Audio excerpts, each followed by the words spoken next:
Hello, and welcome to my channel. My name is Shadowscript. Some say the rain brings peace, but tonight it brings something else. Whispers, regret, fear. What you're about to hear isn't just fiction. It's the kind of story that stays with you, long after the storm fades. So put on your headphones, turn off the lights, and listen closely, because the rain hides more than you think. These are Scary Night Horror Stories with Rain Sound. Our first story is titled, The Radio That Knows When You'll Die, written by Harper Gray. The old Philco radio sat in the corner of the antique shop, like a patient predator, its mahogany cabinet gleaming despite decades of neglect. Marcus Wellington had walked past it 3 times before the proprietor, an elderly man with clouded eyes, approached him. "That one's been here longer than I care to remember," the old man wheezed. Previous owner said it still works perfectly. Never could get anyone to buy it, though. Marcus ran his fingers along the smooth wood grain. Something about the radio called to him. Perhaps it was the intricate craftsmanship, or the way the afternoon light seemed to avoid its surface entirely. "How much?" "Take it. Free of charge. Been taking up space for too long." That evening in his apartment in downtown Toronto, Marcus plugged the radio into the wall. The tubes inside glowed amber as it hummed to life. He turned the dial, expecting static or perhaps a distant station, but instead heard only silence. Then, as if emerging from a great depth, a voice began to speak. "Marcus Wellington of 412, Queen Street West will die on October 15th at 11:47 p.m. Cause of death: cardiac arrest brought on by extreme terror." His blood turned to ice. The voice was neither male nor female, neither young nor old. It possessed an otherworldly quality that seemed to bypass his ears and speak directly into his skull. Marcus lunged for the power button, but the radio had already fallen silent. Sleep eluded him that night. October 15th was 3 weeks away. He tried to convince himself it was a prank, maybe some kind of sophisticated technology he didn't understand. But deep in his gut, he knew this was something else entirely. The next morning, Marcus called his doctor and scheduled a complete physical. Dr. Patricia Hayes found nothing wrong. His heart was strong, blood pressure normal, no family history of cardiac problems. Yet the radio's prediction echoed in his mind like a death sentence. Days passed. Marcus found himself checking the calendar obsessively, counting down to October 15th. He tried to stay away from the radio, but it drew him back each evening like a moth to flame. Every night at exactly 9 p.m., it would crackle to life. Janet Morrison of Melbourne will die on November 3rd at 2:15 a.m. Cause of death: drowning in her bathtub after suffering a seizure. David Clark of Vancouver will experience fatal brain aneurysm on December 1st at 6:33 p.m. while watching television. Rebecca Torres of Sydney will die January 8th at 4:12 a.m. when her apartment building catches fire due to faulty wiring. Each prediction was delivered in that same emotionless tone. Marcus began researching the names online, finding social media profiles, news articles, anything that could prove these people existed. Janet Morrison was a real estate agent in Melbourne. David Clark taught high school in Vancouver. Rebecca Torres worked as a nurse in Sydney. October 10th arrived. 5 days left. Marcus had barely eaten in weeks, surviving on coffee and nervous energy. His hands shook constantly. He considered destroying the radio, but something held him back, a morbid fascination with his own doom. That night, the radio delivered a prediction that made his heart stop. Thomas Reed of Ottawa will die tomorrow, October 11th, at 3:26 p.m. Cause of death: automobile accident on Highway 417. Marcus frantically searched for Thomas Reed online. There he was, a construction worker with a wife and 2 young children. His social media showed a happy family man who posted pictures of weekend camping trips and Little League games. Marcus grabbed his phone and called the Ottawa police. "I need to report someone in danger," he said, his voice cracking. "Thomas Reed. He lives on." Marcus realized he only had the man's name and general location. The officer was polite but dismissive, without specific information. There was nothing they could do about a feeling that someone might be in danger.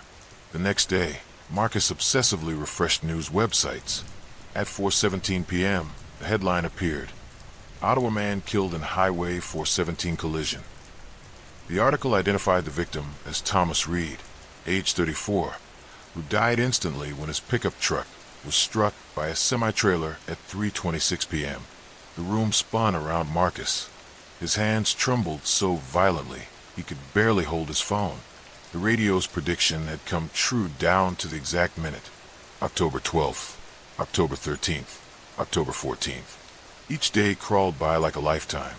Marcus couldn't eat, couldn't sleep, couldn't think of anything but his approaching death. He considered fleeing the city, but the radio had found him somehow. Distance wouldn't matter. October 15th dawned gray and cold. Marcus spent the day in his apartment, every nerve ending on fire. He'd thrown the radio into his closet, but he could still feel its presence like a malignant tumor in his home. As evening approached, his terror reached a crescendo. Every shadow seemed to move with malicious intent. Every sound made him jump. The walls of his apartment felt like they were closing in. At 11:30 p.m., he was pacing the living room, checking his watch every few seconds. 17 minutes left. 16. 15. Sudden silence fell over the building. The hum of the refrigerator stopped. The distant traffic noise faded. Even his own heartbeat seemed muffled in this unnatural quiet. He heard it, the radio crackling to life from inside the closet. 12 minutes remaining. Marcus pressed his back against the wall, hyperventilating. This couldn't be happening. Death couldn't be scheduled like a doctor's appointment. 8 minutes remaining. His heart hammered against his ribs like a caged animal. Sweat poured down his face despite the cool air. The apartment felt smaller, darker, as if reality itself was contracting around him. 4 minutes remaining. The voice seemed closer now, not just coming from the closet, but surrounding him, pressing in from all sides. Marcus clutched his chest as pain shot through his left arm. His vision blurred at the edges. 2 minutes remaining. He collapsed to his knees, gasping for breath. The pain in his chest was unbearable now, a crushing weight that made each heartbeat an agony. Through his failing vision, he saw something impossible. A closet door slowly creaking open. 1 minute remaining. The radio sat visible now in the darkness of the closet, its amber tubes pulsing like dying stars. But something else was there too, a shadow that shouldn't exist, a presence that defied comprehension. 30 seconds remaining. Marcus tried to scream, but only a whisper escaped his lips.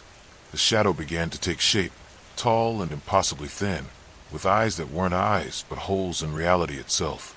10 seconds remaining. His heart seized in his chest like a fist clenching. The shadow figure stepped out of the closet, and Marcus finally understood. The radio didn't predict death, it summoned it. Time's up. The last thing Marcus Wellington saw was the figure reaching toward him, with fingers like broken branches. His heart exploded in his chest at exactly 11:47 p.m., October 15th, just as the radio had promised. The next morning, his landlord found him on the living room floor, his face frozen in an expression of absolute terror. The official cause of death was listed as cardiac arrest. The radio sat silent in the closet, already knowing its next victim. Within a week, it appeared in another antique shop across town, waiting patiently for someone new to take it home. After all, death is a patient collector, and the radio never lies about its appointments. The cycle continues, and somewhere tonight, someone is hearing their name called by that terrible, emotionless voice, learning the exact moment their world will end. Because some antiques carry more than just history, they carry hunger. The rain hammered against the windows of Maple Street like bullets from heaven, each drop exploding into 1,000 fragments against the glass. Toronto had seen its share of storms, but this one felt different. This one felt hungry. Rebecca Morrison pulled her cardigan tighter around her shoulders as she watched the lightning illuminate the empty street beyond her living room window. The storm had been raging for 3 hours now, and the power had flickered twice. She lived alone in the old Victorian house she had inherited from her grandmother, and nights like these made her acutely aware of every creak, every whisper of wind through the ancient woodwork. The meteorologist on the emergency radio had warned of severe weather, but Rebecca had weathered worse storms in this house. What he hadn't mentioned was the stories, the local legends that the old-timers whispered about when storms like this rolled through the city. Stories about the woman who walks during thunderstorms. Rebecca had first heard the tale from Emrys, Henley next door, an elderly woman whose family had lived in the neighborhood for 4 generations. According to the legend, during the worst storms, a soaked woman would appear on the streets, walking from house to house. She would knock on windows, her face pale and desperate, begging to be let in from the cold rain. But those who answered her plea, those who opened their doors to offer shelter, were never seen again. The rational part of Rebecca's mind dismissed it as nonsense. Old wives' tales meant to frighten children into staying indoors during dangerous weather. But as the storm intensified, as the thunder shook the very foundations of her house, she found herself thinking about Emrys, Henley's words. "She only comes during the worst storms," the old woman had whispered, her eyes distant and afraid. "When the rain falls hard enough to wash away footprints, when the thunder drowns out screams, that's when she walks." Another flash of lightning turned the world outside stark white for a moment, and Rebecca thought she saw something move in the street. A figure, perhaps, walking slowly through the torrential downpour. But when the lightning faded and her eyes readjusted to the darkness, there was nothing there but rain and shadow. She told herself it was her imagination, the product of Emrys, Henley's frightening stories, and her own isolation. Rebecca had always been prone to anxiety during storms, ever since she was a child. The violent weather reminded her too much of the night her parents had died, caught in a flash flood while driving home from a dinner party. The authorities had found their car 3 days later, wrapped around a tree in River Valley Park. Their bodies never recovered. The radio crackled with static, then fell silent. Rebecca reached over to adjust the antenna, but the device remained dead. The power flickered again, this time staying off for nearly 30 seconds before humming back to life. During those moments of darkness, the house felt different somehow, as if something had changed in the brief absence of light. That's when she heard it. Tap, tap, tap. The sound was barely audible over the storm, but it was unmistakably deliberate. 3 soft knocks, coming from somewhere downstairs. Rebecca froze, her hand still on the radio antenna, listening intently. For a long moment, there was nothing but the thunder and rain. Then it came again. Tap, tap, tap. This time she was certain. Someone was knocking on her front door. Rebecca's heart began to race. Who would be out in weather like this? The storm was dangerous, with wind strong enough to knock down trees and rain heavy enough to flood the streets. No rational person would be walking around in conditions like these. She crept to the top of the stairs, trying to peer down into the darkened hallway below. The front door was barely visible from her position, just a darker rectangle against the shadows. Lightning flashed again, briefly illuminating the stained glass panel above the door, casting colored shadows across the hardwood floor. The knocking came a 3rd time, more insistent now. Tap, tap, tap. Rebecca descended the stairs slowly, each step creaking under her weight, despite her attempts to move quietly. As she reached the bottom, she could hear something else over the storm. A voice, faint and muffled by the heavy wooden door. "Please," the voice called out, barely audible. It sounded like a woman, young and desperate. "Please, I need help. I'm so cold." Rebecca approached the door cautiously, her bare feet silent on the cold floor. The voice came again, clearer now that she was closer. "I'm hurt," the woman pleaded. "Please, just let me in. I won't cause any trouble. I just need to get out of the rain." Against her better judgment, Rebecca found herself reaching for the door handle. The woman sounded genuinely distressed. And what kind of person would she be if she left someone out in a storm like this? But as her hand touched the cool metal, Emrys, Henley's words echoed in her mind. "Those who answer her plea are never seen again." Rebecca pulled her hand back as if the handle had burned her. She pressed her ear to the door instead, listening carefully. The woman's voice came again, but this time something about it seemed off. The tone was the same, the words were the same, but there was an odd quality to it, as if the voice was being played back from a recording. "Please," the voice repeated, exactly as before. "Please, I need help. I'm so cold." Word for word, inflection for inflection. It was identical to what she had heard moments before.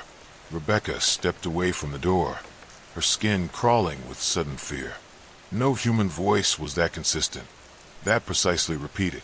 She hurried to the living room window that faced the front porch, carefully pulling back the heavy curtain just enough to peer outside. The porch light was still on, casting a small circle of yellow illumination through the rain. But the porch was empty. There was no one there. Rebecca stared in disbelief. The knocking had come from the front door. She was certain of it. The voice had been right there, on the other side of the wooden barrier. But the covered porch showed no signs of occupation. No wet footprints. No figure huddled against the storm. She was about to let the curtain fall back into place when movement in the street caught her eye. A figure was walking slowly down Maple Street, moving through the rain as if it were nothing more than a light mist. The figure was that of a woman, dressed in what appeared to be a long, dark coat that clung to her thin frame. Her hair hung in wet strands around her face, and her movements were slow and deliberate. As Rebecca watched, frozen with a mixture of fascination and dread, the woman turned to look directly at her window. Even through the rain and darkness, Rebecca could see her face clearly. The woman's skin was pale, almost luminescent in the storm light, and her eyes were completely black, not just the pupils, but the entire visible eye, as if there were holes in her face leading to some vast emptiness. The woman smiled, and Rebecca saw that her teeth were too sharp, too numerous, filling her mouth like broken glass. She raised one hand in a small wave, her fingers long and ending in what looked like claws rather than nails. Rebecca stumbled backward from a window, her heart pounding so hard she thought it might burst from her chest. She grabbed her cell phone with shaking hands and dialed 911, but the call wouldn't go through. The storm must have knocked out the cell towers. She tried the landline next, but that was dead too. She was completely alone. The knocking started again, but this time it wasn't coming from the front door. The sound was coming from the kitchen, from the back door that led to her small garden. Rebecca stood in the center of her living room, paralyzed with terror, as the knocking moved around her house. First the back door, then the side window, then what sounded like the basement entrance. Tap, tap, tap. Each knock was followed by the same pleading voice, but now Rebecca could hear it coming from multiple directions at once, as if there were several women outside, all speaking in perfect unison. "Please, I need help. I'm so cold." The voices seemed to be getting closer, though that was impossible. The doors were all locked, the windows were all secure, but with each repetition, the words sounded as if they were coming from just inside the house rather than outside. Rebecca ran upstairs to her bedroom, slamming the door behind her and turning the lock. She grabbed her grandmother's old rocking chair and shoved it under the door handle for good measure. The bedroom window overlooked the backyard, and she cautiously approached it to peer outside. The woman was standing directly below her window, looking up. In the brief illumination of a lightning flash, Rebecca could see that she was smiling that terrible smile, and her black eyes seemed to reflect the light like those of a nocturnal animal. But that was impossible. The bedroom was on the second floor, at least 15 feet above the ground. The woman would have to be floating to appear that close to the window. As Rebecca watched in horror, the woman began to rise. Slowly, impossibly, she ascended through the air until she was level with the bedroom window. Her feet didn't touch the ground, yet she remained perfectly stable despite the violent winds. She pressed her face against the glass, her breath fogging the window despite the fact that she was outside in the cold rain. "Please," she whispered, and this time Rebecca could hear her clearly despite the glass barrier. "I need help. I'm so cold." Rebecca backed away from the window, but there was nowhere to go. The woman's black eyes followed her movement, and her smile widened until it seemed to split her face in half. She raised one clawed hand and tapped gently on the glass. Tap, tap, tap. The sound echoed through the bedroom like gunshots. Rebecca pressed herself against the far wall, her mind reeling with terror and disbelief. This couldn't be happening. People didn't float outside second-story windows. People didn't have eyes like black holes and teeth like broken glass. But the woman was there, undeniably real, tapping on the window with increasing urgency. Her voice had changed now, becoming less human with each word. "Let me in," she hissed, and her voice sounded like steam escaping from a boiling kettle. "Let me in, and I'll make the pain stop. I'll make everything stop." Rebecca closed her eyes and pressed her hands over her ears, trying to block out the sight and sound of the impossible woman. But even with her eyes closed, she could still sense the presence outside the window. A cold, hungry presence that seemed to drain warmth from the very air. When she opened her eyes again, the woman was gone. Rebecca stayed pressed against the wall for what felt like hours, but when she finally found the courage to approach the window, the backyard was empty. The storm was beginning to subside, the thunder growing more distant, the rain lessening from a torrent to a steady downpour. She spent the rest of the night huddled in her bedroom, the chair still barricaded against the door. Every small sound made her jump. Every creak of the old house made her heart race. But there were no more knocks, no more voices pleading for entry. When dawn finally broke, gray and overcast, but blessedly normal, Rebecca ventured downstairs. Everything appeared exactly as she had left it. The doors were still locked, the windows still secure. There were no wet footprints on her floors, no signs that anyone had been inside. She almost managed to convince herself that it had all been a nightmare, a product of her imagination and Emrys, Henley's frightening stories. Almost. But when she went to make coffee that morning, she found something that made her blood run cold. On her kitchen window, the one that faced the backyard, were 3 small marks in the glass. They were barely visible, just tiny scratches that caught the light at certain angles. They looked like they had been made by fingernails or claws. Rebecca packed a bag that very morning and left for her sister's house in Vancouver. She told her sister that she needed a change of scenery, that the old house held too many memories. She didn't mention the woman who walked during thunderstorms, didn't speak of black eyes and impossible smiles, but she never returned to Maple Street. 6 months later, the house was sold to a young couple from Edmonton. The real estate agent mentioned that the previous owner had left quite suddenly, but didn't elaborate. The couple was charmed by the Victorian architecture and the tree-lined street. They moved in during the summer, when the weather was warm and clear. They were happy there for several months. The husband set up a workshop in the basement.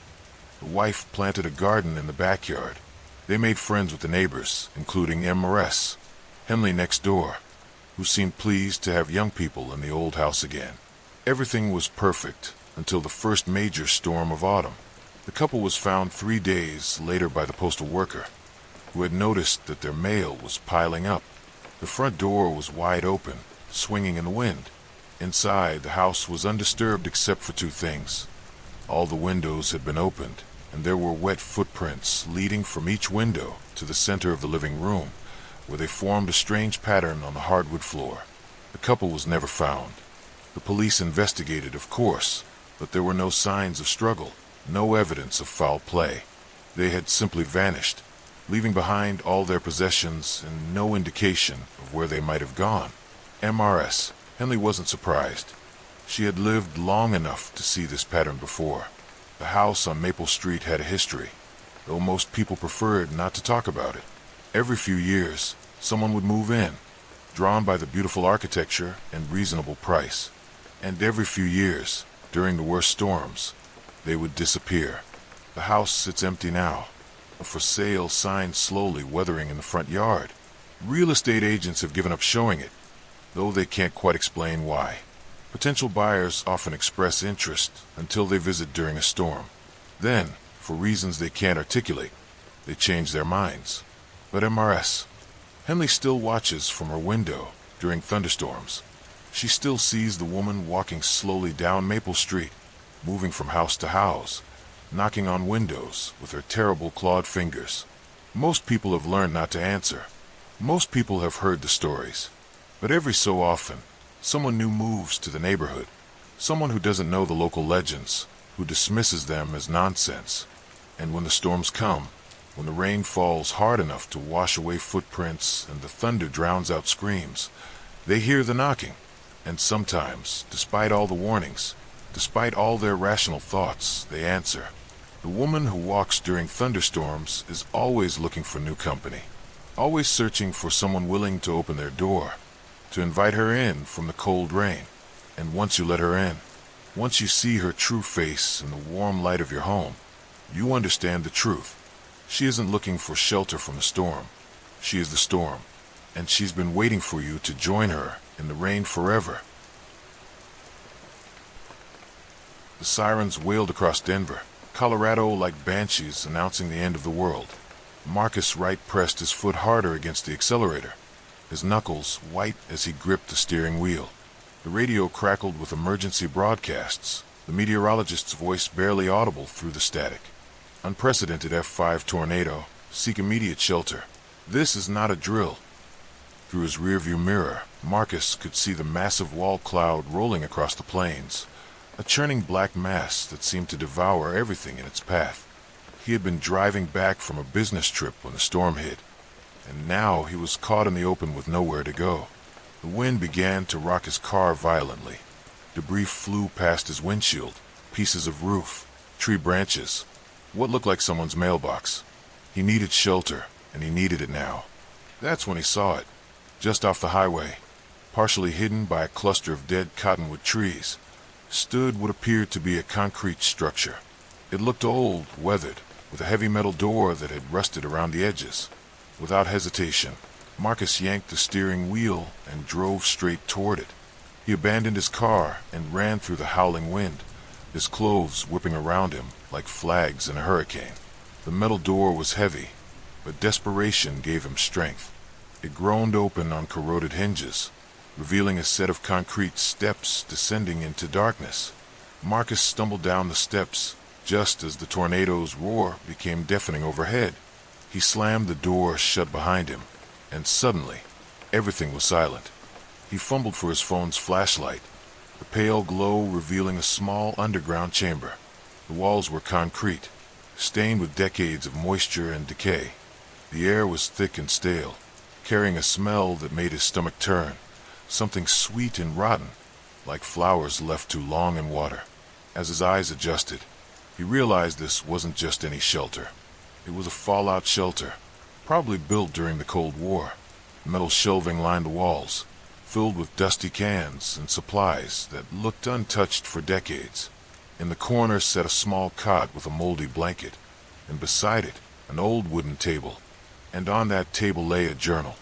Marcus approached slowly, his footsteps echoing in the confined space. The leather cover was cracked and faded, bound with what looked like a shoelace. His hands trembled as he opened it to the first page. Property of David Henley, Omaha, Nebraska. If found, please contact authorities. Started March 15th, 1987. Marcus felt a chill that had nothing to do with the underground temperature. 1987. That was almost 40 years ago. He flipped to the first entry. Day 1, March 15th, 1987. The tornado came out of nowhere. I was driving through Nebraska when I saw this old shelter. The door slammed shut behind me, and now I can't get it open. The handle is broken on the inside. I'm trying not to panic. Someone will find me soon. Marcus looked back at the door he had just come through. The handle was there, old but functional. He had just used it, but as he examined it more closely in the dim light, he noticed scratch marks all around it, deep gouges in the metal, as if someone had clawed at it desperately. He continued reading. Day 3, March 17th, 1987. Still no rescue. I've been rationing the food I've found here, but it's mostly canned goods from the 1960s. Some of it might still be good. The water tastes strange, metallic. I keep hearing sounds above ground, but when I call out, no one answers. Maybe they can't hear me through the concrete. Day 7, March 21st, 1987. The sounds have stopped. I think the storm passed days ago, but I'm still trapped. I've tried everything to get the door open. I even try to dig through the walls with a can opener, but the concrete is too thick. My fingernails are bleeding from clawing at the door. Why won't anyone find me? Marcus felt his breathing become shallow. He looked around the shelter again, noticing details he had missed before. There were indeed scratch marks on the walls, and what looked like dark stains on the concrete floor near the door. Day 12, March 26, 1987. I'm getting weaker. The canned food makes me sick, but I have to eat something. I found an old battery-powered radio, but all I get is static. Sometimes I think I hear voices in the static, calling my name, but that's impossible. I must be going crazy from being alone down here. Day 18, April 1st, 1987. Something is wrong with this place. I keep finding things that weren't here before. Today I found a photograph on the floor. A picture of a family I don't recognize. Where did it come from? And the smell is getting worse. It's not just the old food anymore. It smells like something died down here. Marcus's hands were shaking as he turned the pages. The handwriting was becoming increasingly erratic, the letters uneven and desperate. Day 25, April 8th, 1987. I'm not alone. I thought I was, but I'm not. I hear breathing in the walls. Sometimes I see shadows moving in the corners, but when I shine the flashlight, nothing is there. The photograph keeps appearing in different places. Today it was on my pillow. The family in the picture looks familiar now. I think one of them might be me. Marcus dropped the journal and stumbled backward. In the pale light of his phone, he could see something white on the floor near his feet. He bent down and picked it up. It was a photograph. The image showed a family of 4 standing in front of a house. A man, woman, and 2 children, all smiling. But the man's face. Marcus held up his phone light to get a better look. The man looked exactly like him. With trembling hands, he picked up the journal again. Day 31, April 14th, 1987. I understand now. This isn't just a shelter. It's a trap. Others have been here before me. I found their bones behind the shelving. 3 skeletons wearing clothes from different decades. One had a wallet. The ID said his name was Thomas Wright. Same last name as mine. Same face too, according to the photo. Marcus's phone clattered to the floor. Wright was his last name. Thomas Wright. Could that be his grandfather? The grandfather who had disappeared during a business trip in the 1960s, whose body was never found. Day 40, April 23rd, 1987. The voices in the walls are getting louder. They're calling my name now, telling me to join them. I think they're the others who were trapped here.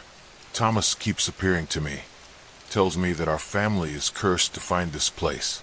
That we're drawn here, generation after generation. He says the shelter feeds on us. Keeps us here. I tried to burn the journal today, to break whatever hold this place has, but the matches won't light. Nothing works here. Nothing except the hunger. I haven't eaten in days, but I'm not dying. I should be dead by now, but something is keeping me alive, keeping me trapped. The flashlight on Marcus's phone flickered and went out. In the sudden darkness, he heard something that made his blood freeze. Breathing, not his own. He frantically tried to restart his phone, but the screen remained black. In the absolute darkness of the underground shelter, he could hear movement all around him. Shuffling footsteps, whispered voices. Marcus. The voice was right beside his ear, but when he spun around, his hands found only empty air. Marcus, you've come home. He fumbled in his pockets for anything. Keys, a lighter, anything that could provide light. His fingers closed around a book of matches he had forgotten about. With shaking hands, he struck one. The tiny flame illuminated the shelter, and Marcus screamed. They were all there, standing in a circle around him. 3 figures in various stages of decay, their clothes from different eras. A man in a 1960s suit, his face gaunt and hollow. A woman in 1970s clothing, her eyes black holes in a skull-like face. And standing directly in front of him, David Henley, still wearing the clothes he had dyed in 40 years ago. The journal clutched against his chest. Your turn to write, David whispered, his voice like wind through dry leaves. The match burned down to Marcus's fingers, and he dropped it with a cry of pain. In the renewed darkness, cold hands grabbed him from all sides. He felt the journal being pressed into his hands, felt something sharp being placed between his fingers. A pen. When his phone's light finally flickered back to life, Marcus found himself sitting at the wooden table. The journal was open to a fresh page, and his hand was already moving, writing words he hadn't consciously formed. Day 1, July 20th, 2025. Property of Marcus Wright, Denver, Colorado. The tornado came out of nowhere. Above ground, the storm had passed. The sun was beginning to set over the Colorado plains, painting the sky in brilliant shades of orange and red. Emergency crews would find his abandoned car in the morning, but they would never think to look for the old fallout shelter hidden among the dead trees. The shelter that appeared only during storms. The shelter that fed on the Wright family bloodline. The shelter that would wait patiently for the next generation to find their way home. In the darkness below, Marcus continued to write, his hand moving by itself across the page. Behind him, the other trapped souls watched and waited, knowing that his words would eventually fill the journal, just as theirs had. And when the journal was full, when Marcus had written his last entry, the shelter would be ready for the next visitor, another member of the cursed bloodline who would inevitably find their way here during the next storm. The cycle would continue, as it had for generations, as it would for generations to come. Day 365, July 19th, 2026. I can't remember what the sun looks like anymore. My hands are starting to look like theirs now, thin and pale. The others tell me it's almost time. Time for me to join them in the walls, to wait for the next one to find this place. I can hear him already, even though he hasn't been born yet. My nephew, Jacob Wright. He'll be here in about 20 years, during the great storm of 2045. I can see it all now, the way they see everything. Time moves differently here. Past, present, and future all blend together in the darkness. If anyone finds this journal, if anyone reads these words, know this. The Wright family shelter is real.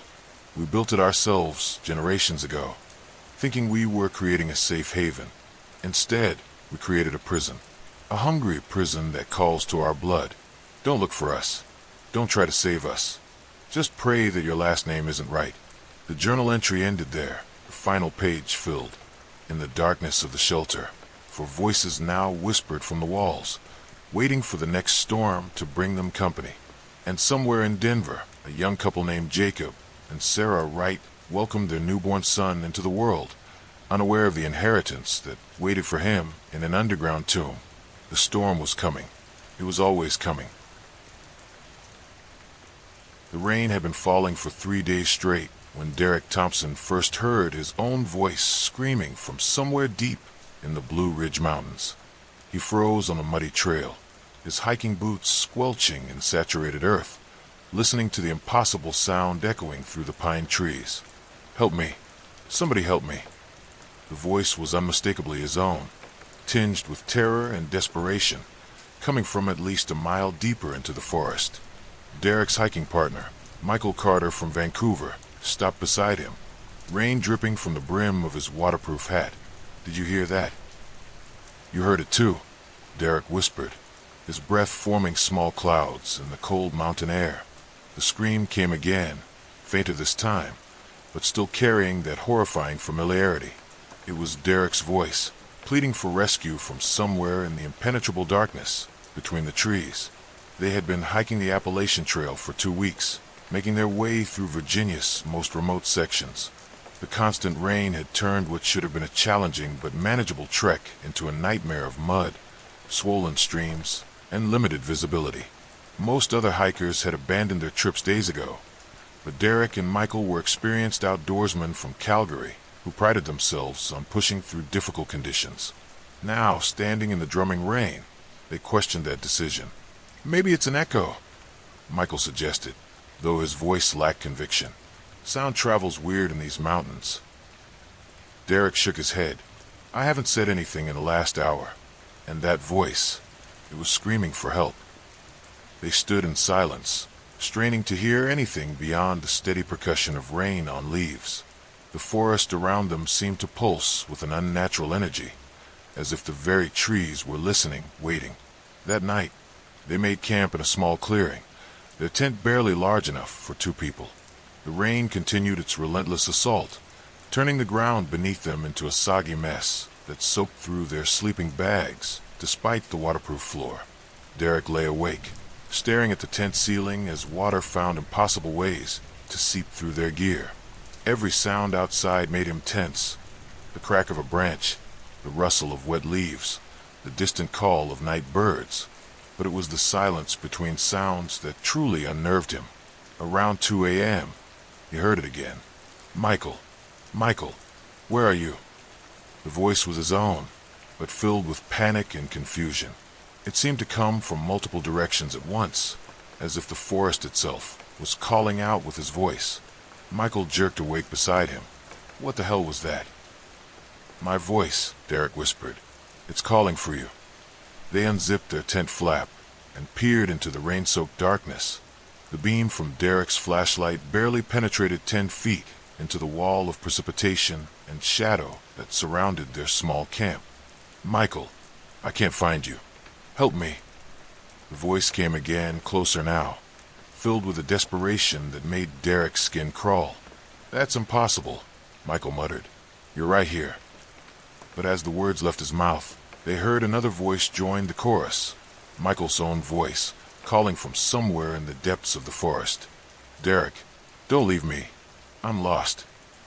The 2 men stared at each other in the dim light of their flashlight, rain drumming against their tent like fingertips tapping on a coffin lid. "We need to get out of here," Michael said, his usual confidence replaced by fear. "First light, we head back to the main trail." But sleep, when it finally came, brought no relief. Derek found himself walking through the forest in his dreams, following a trail that seemed familiar yet wrong. The trees were too tall, their branches reaching down like gnarled fingers. The rain fell upward, defying gravity, and in the distance he could hear voices calling. His own voice, Michael's voice, and others he didn't recognize. He followed the sounds deeper into the dream forest, past landmarks that shouldn't exist. There was a cabin made of bones, its windows glowing with sickly yellow light. A stream ran backward, carrying leaves and debris toward its source. And everywhere, the voices continued their desperate chorus, calling out names and pleading for help that would never come. When he woke, dawn was breaking gray and cold through the rain clouds. Michael was already awake, sitting up in his sleeping bag with wide, bloodshot eyes. "I heard them all night," Michael said without preamble. "Dozens of voices. All of them sounded like us." They packed their gear in silence, fingers numb from cold and fear. The plan was simple: retrace their steps back to the main trail and get off the mountain as quickly as possible. But as they shouldered their packs and prepared to leave their campsite, Derek noticed something that made his blood run cold. There were footprints in the mud around their tent. Fresh prints, made sometime during the night while they slept. The prints matched their own boots exactly, the same size, the same tread pattern, the same distinctive wear marks. But there were too many of them, going in directions they had never walked. "Michael," Derek called softly, pointing to the ground. His partner followed his gaze and cursed under his breath. The prints formed a rough circle around their tent, as if multiple versions of themselves had stood guard throughout the night. They left the clearing quickly, not looking back, but Derek couldn't shake the feeling that they were being followed. Every few minutes he would glance over his shoulder, expecting to see their own faces staring back from between the trees. The trail back should have been straightforward. They had marked their route carefully on the way in, but nothing looked right. Landmarks they remembered seemed shifted, rotated, or missing entirely. A distinctive rock formation that had served as a waypoint was now on the wrong side of the trail. A stream they had crossed the day before now flowed in the opposite direction. "We're going the right way, aren't we?" Michael asked, consulting his GPS device for the 10th time in an hour.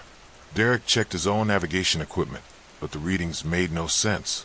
According to the GPS, they were in 3 different locations simultaneously, none of which matched their paper maps.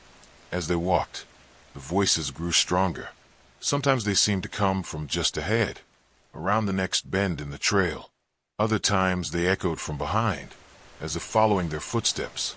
Always they were their own voices, calling out in fear and desperation. "I think I see the problem," Michael said suddenly, pointing ahead to where the trail split into 3 directions. "This fork wasn't here yesterday." Derek stared at the diverging paths. He was certain they had come through this area, but he couldn't remember any split in the trail. One path led uphill toward what looked like thick underbrush. Another descended sharply into a ravine filled with mist. The third seemed to curve back on itself, disappearing into a grove of dead trees. "Which way?" Michael asked. Before Derek could answer, they heard footsteps approaching from behind. Heavy boots on wet ground, moving with the steady rhythm of experienced hikers. They turned to see 2 figures emerging from mist, 2 men in rain gear, carrying packs identical to their own.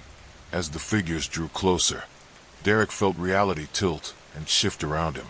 The approaching hikers had their faces, exact duplicates, down to the 3-day stubble on Derek's jaw and the small scar above Michael's left eyebrow. The duplicate Derek raised his hand in greeting, a friendly smile on his familiar features. "Hey there, you guys seen any other hikers come through here? We're looking for our friends." "Friends?" Michael managed to croak. "Yeah," the duplicate Michael replied. "Derek and Michael, from Calgary. We got separated yesterday, and we've been hearing them calling for help." The original Derek and Michael backed away slowly, their minds struggling to process what they were seeing. The duplicates seemed genuinely friendly, even concerned, but something was terribly wrong with their eyes. They were too bright, too knowing, like pools of dark water reflecting hidden depths. "You haven't seen them, have you?" Duplicate Derek asked again, taking a step closer. "We really need to find them. They sound scared." We are them," Derek whispered. The duplicates tilted their heads in perfect synchronization, their smiles never wavering. No, Duplicate Michael said. "You're confused. Derek and Michael went that way." He pointed toward the path leading into the dead trees. "We heard them calling from down there just a few minutes ago." As if summoned by his words, voices began echoing from the indicated direction. Multiple voices, all variations of Derek and Michael, calling out in terror and confusion. "Help us. We're trapped. The trail just keeps going deeper. There's no way out. Something's following us." The duplicates began walking toward the sound, gesturing for the originals to follow. "Come on," Duplicate Derek said. "They need our help." But Derek and Michael were already running, crashing through the underbrush in their desperation to escape. Behind them, they could hear their duplicates calling after them in voices that grew less human with each word. "Derek, Michael, don't leave us. We just want to help." They ran without direction, following game trails and deer paths that seemed to shift and change as they moved. The forest grew denser around them, the canopy so thick that day turned to twilight even though it was barely noon. The rain continued to fall, but it seemed different now, thicker, almost syrupy, with a metallic taste that clung to their lips. Eventually, exhaustion forced them to stop. They found themselves in a small clearing dominated by a massive oak tree, its trunk so wide that 10 men holding hands couldn't encircle it. The tree was ancient, its bark scarred and blackened as if it had been struck by lightning countless times. "Where are we?" Michael gasped, leaning against the oak's trunk. Derek pulled out his GPS, but the screen showed only static.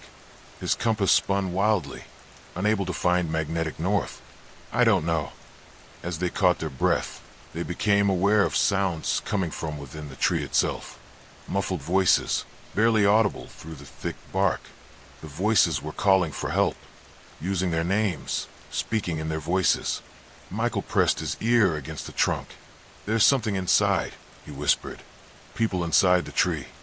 Derek joined him, placing his hands flat against the rough bark. The wood was warm to the touch, pulsing with a rhythm that felt disturbingly like a heartbeat. The voices inside grew more distinct, and he recognized not just his own voice and Michael's, but others as well, Men and women, young and old, all calling out from within their wooden prison. How long have they been in there? Derek wondered aloud. His question was answered by a new voice, one that spoke from the base of the tree. They looked down to see a face emerging from the root system, an old man's weathered features pushing through the bark like a bas-relief carving. Years, the face said, its voice rustling like autumn leaves. Some of us have been here for years. Others just arrived. Time doesn't work the same way in here. What is this place? Michael asked. The face in the bark smiled sadly. A trap, a collection point. The forest gathers echoes of people who wander too far from the path. It keeps them, studies them, learns from them. Echoes, Derek repeated. You heard your own voices calling, didn't you? Those were echoes the forest made, using pieces it had captured from other travelers. It uses them to lure more people deeper into the woods, away from safety. Derek felt sick. The duplicates we saw. More echoes. Improved versions, based on the patterns it has learned. The forest is getting better at copying people. Soon, its echoes will be perfect enough to leave the woods and walk among the living. The face began to sink back into the bark. Run now while you still can. Don't trust anything you see or hear. And whatever you do, don't let the forest take your voices. Once it has those, it has everything it needs. Derek and Michael didn't need to be told twice. They fled the clearing, the old man's warnings echoing in their ears. But as they ran, they realized the horrible truth. They had been leaving their voices behind all along. Every word they spoke, every sound they made, was being absorbed by the forest around them. The trees seemed to lean closer as they passed, branches reaching down like fingers, trying to pluck words from their lips.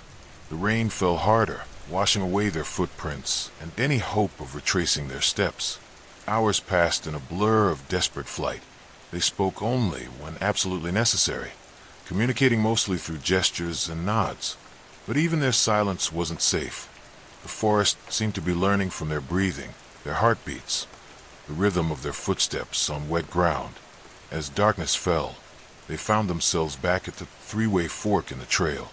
But now there were dozens of paths branching off in every direction, and standing at each junction were duplicates of themselves, all smiling that too bright smile, all gesturing for them to come closer.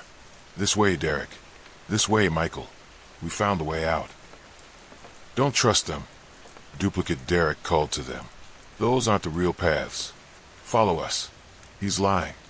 Another duplicate Michael insisted. We're real friends. We've been looking for you. The chorus of their own voices rose around them, each duplicate claiming to be genuine, each offering salvation that felt like a trap. Derek grabbed Michael's hand and pointed to the narrowest path, barely visible between two massive pine trees. They ran through the gauntlet of duplicates, ignoring the hands that reached for them, the voices that called their names with increasing desperation and anger. The narrow path was treacherous, barely wide enough for one person, but it seemed to be leading upward, away from the heart of the forest. Behind them, the duplicates gave chase, their friendly masks finally slipping away to reveal something hungry and inhuman underneath. They moved through the trees like smoke, their forms shifting and blurring as they ran. They're gaining on us, Michael panted. Derek looked back to see a sea of their own faces streaming through the forest, eyes glowing with unnatural light, mouths open in silent screams. They moved like a pack, coordinated and predatory. The path ahead split again, but this time there was something different about one of the branches. It was brighter, less oppressive, and Derek could swear he smelled something other than pine and decay. The scent of a parking lot, of civilization. They took the bright path without hesitation, crashing through undergrowth that seemed to tear at them with deliberate malice. The sounds of pursuit grew fainter behind them, as if the duplicates couldn't follow them onto this particular trail. After what felt like hours, but could have been minutes, they burst out of the tree line and onto a paved parking lot. Derek's truck sat exactly where they had left it 4 days earlier, rain beating on its red paint like tears of relief. They threw their gear into the back and climbed into the cab, locking the doors with shaking fingers. Derek started the engine and pulled out of the parking lot without looking back, but Michael couldn't resist checking the rearview mirror. The forest behind them looked normal, just trees and shadows in the gray morning light. But for just a moment, he thought he saw figures standing at the tree line, watching them leave. They drove in silence for 20 miles before either of them spoke. Finally, as they passed a sign for the next town, Michael cleared his throat. "We should report this. Tell someone about what happened up there." Derek nodded, but part of him wondered who would believe them. Who would believe that the forest could steal voices and create perfect copies of people? Who would believe that somewhere in those rain-soaked woods, dozens of duplicates were still calling out for help in voices that belonged to the living? As they drove toward safety, neither of them noticed the subtle changes in their own voices, the slight echo that accompanied their words, the way their shadows seemed to move independently of their bodies. The forest had let them go, but had kept pieces of them behind, and in return, it had given them pieces of itself to carry into the world beyond the trees. In the rearview mirror, Derek thought he saw his own face smiling back at him from the back seat, but when he turned to look, there was nothing there but empty space and the lingering scent of pine. The rain followed them all the way home, tapping against the windshield like fingers trying to find a way in, and sometimes, late at night, they could still hear their own voices calling from somewhere far away, pleading for rescue from echoes that would never stop. The forest was patient. It had learned to wait, and now it had new voices to add to its collection, voices that carried the promise of a world beyond the trees, where perfect duplicates could walk among the living and no one would ever know the difference, until they started screaming too. The windshield wipers of Marcus's Honda struggled against the torrential rain as he squinted through the darkness at the interstate signs. His wife Jennifer sat in the passenger seat, her knuckles white as she gripped the door handle with each flash of lightning that illuminated the desolate Nebraska highway.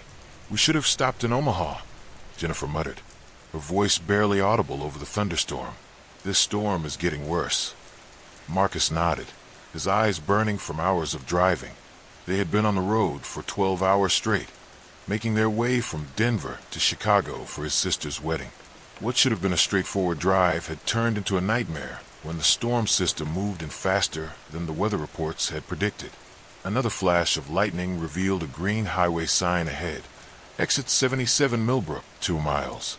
"I've never heard of Millbrook," Jennifer said, checking her phone, "and I have no signal out here." "At this point, I don't care if it's a ghost town," Marcus replied, his hands cramping from gripping the steering wheel. "We need to get off this road before we end up in a ditch." The exit ramp curved into darkness, leading them down a narrow two-lane road flanked by towering cornfields that swayed ominously in the wind.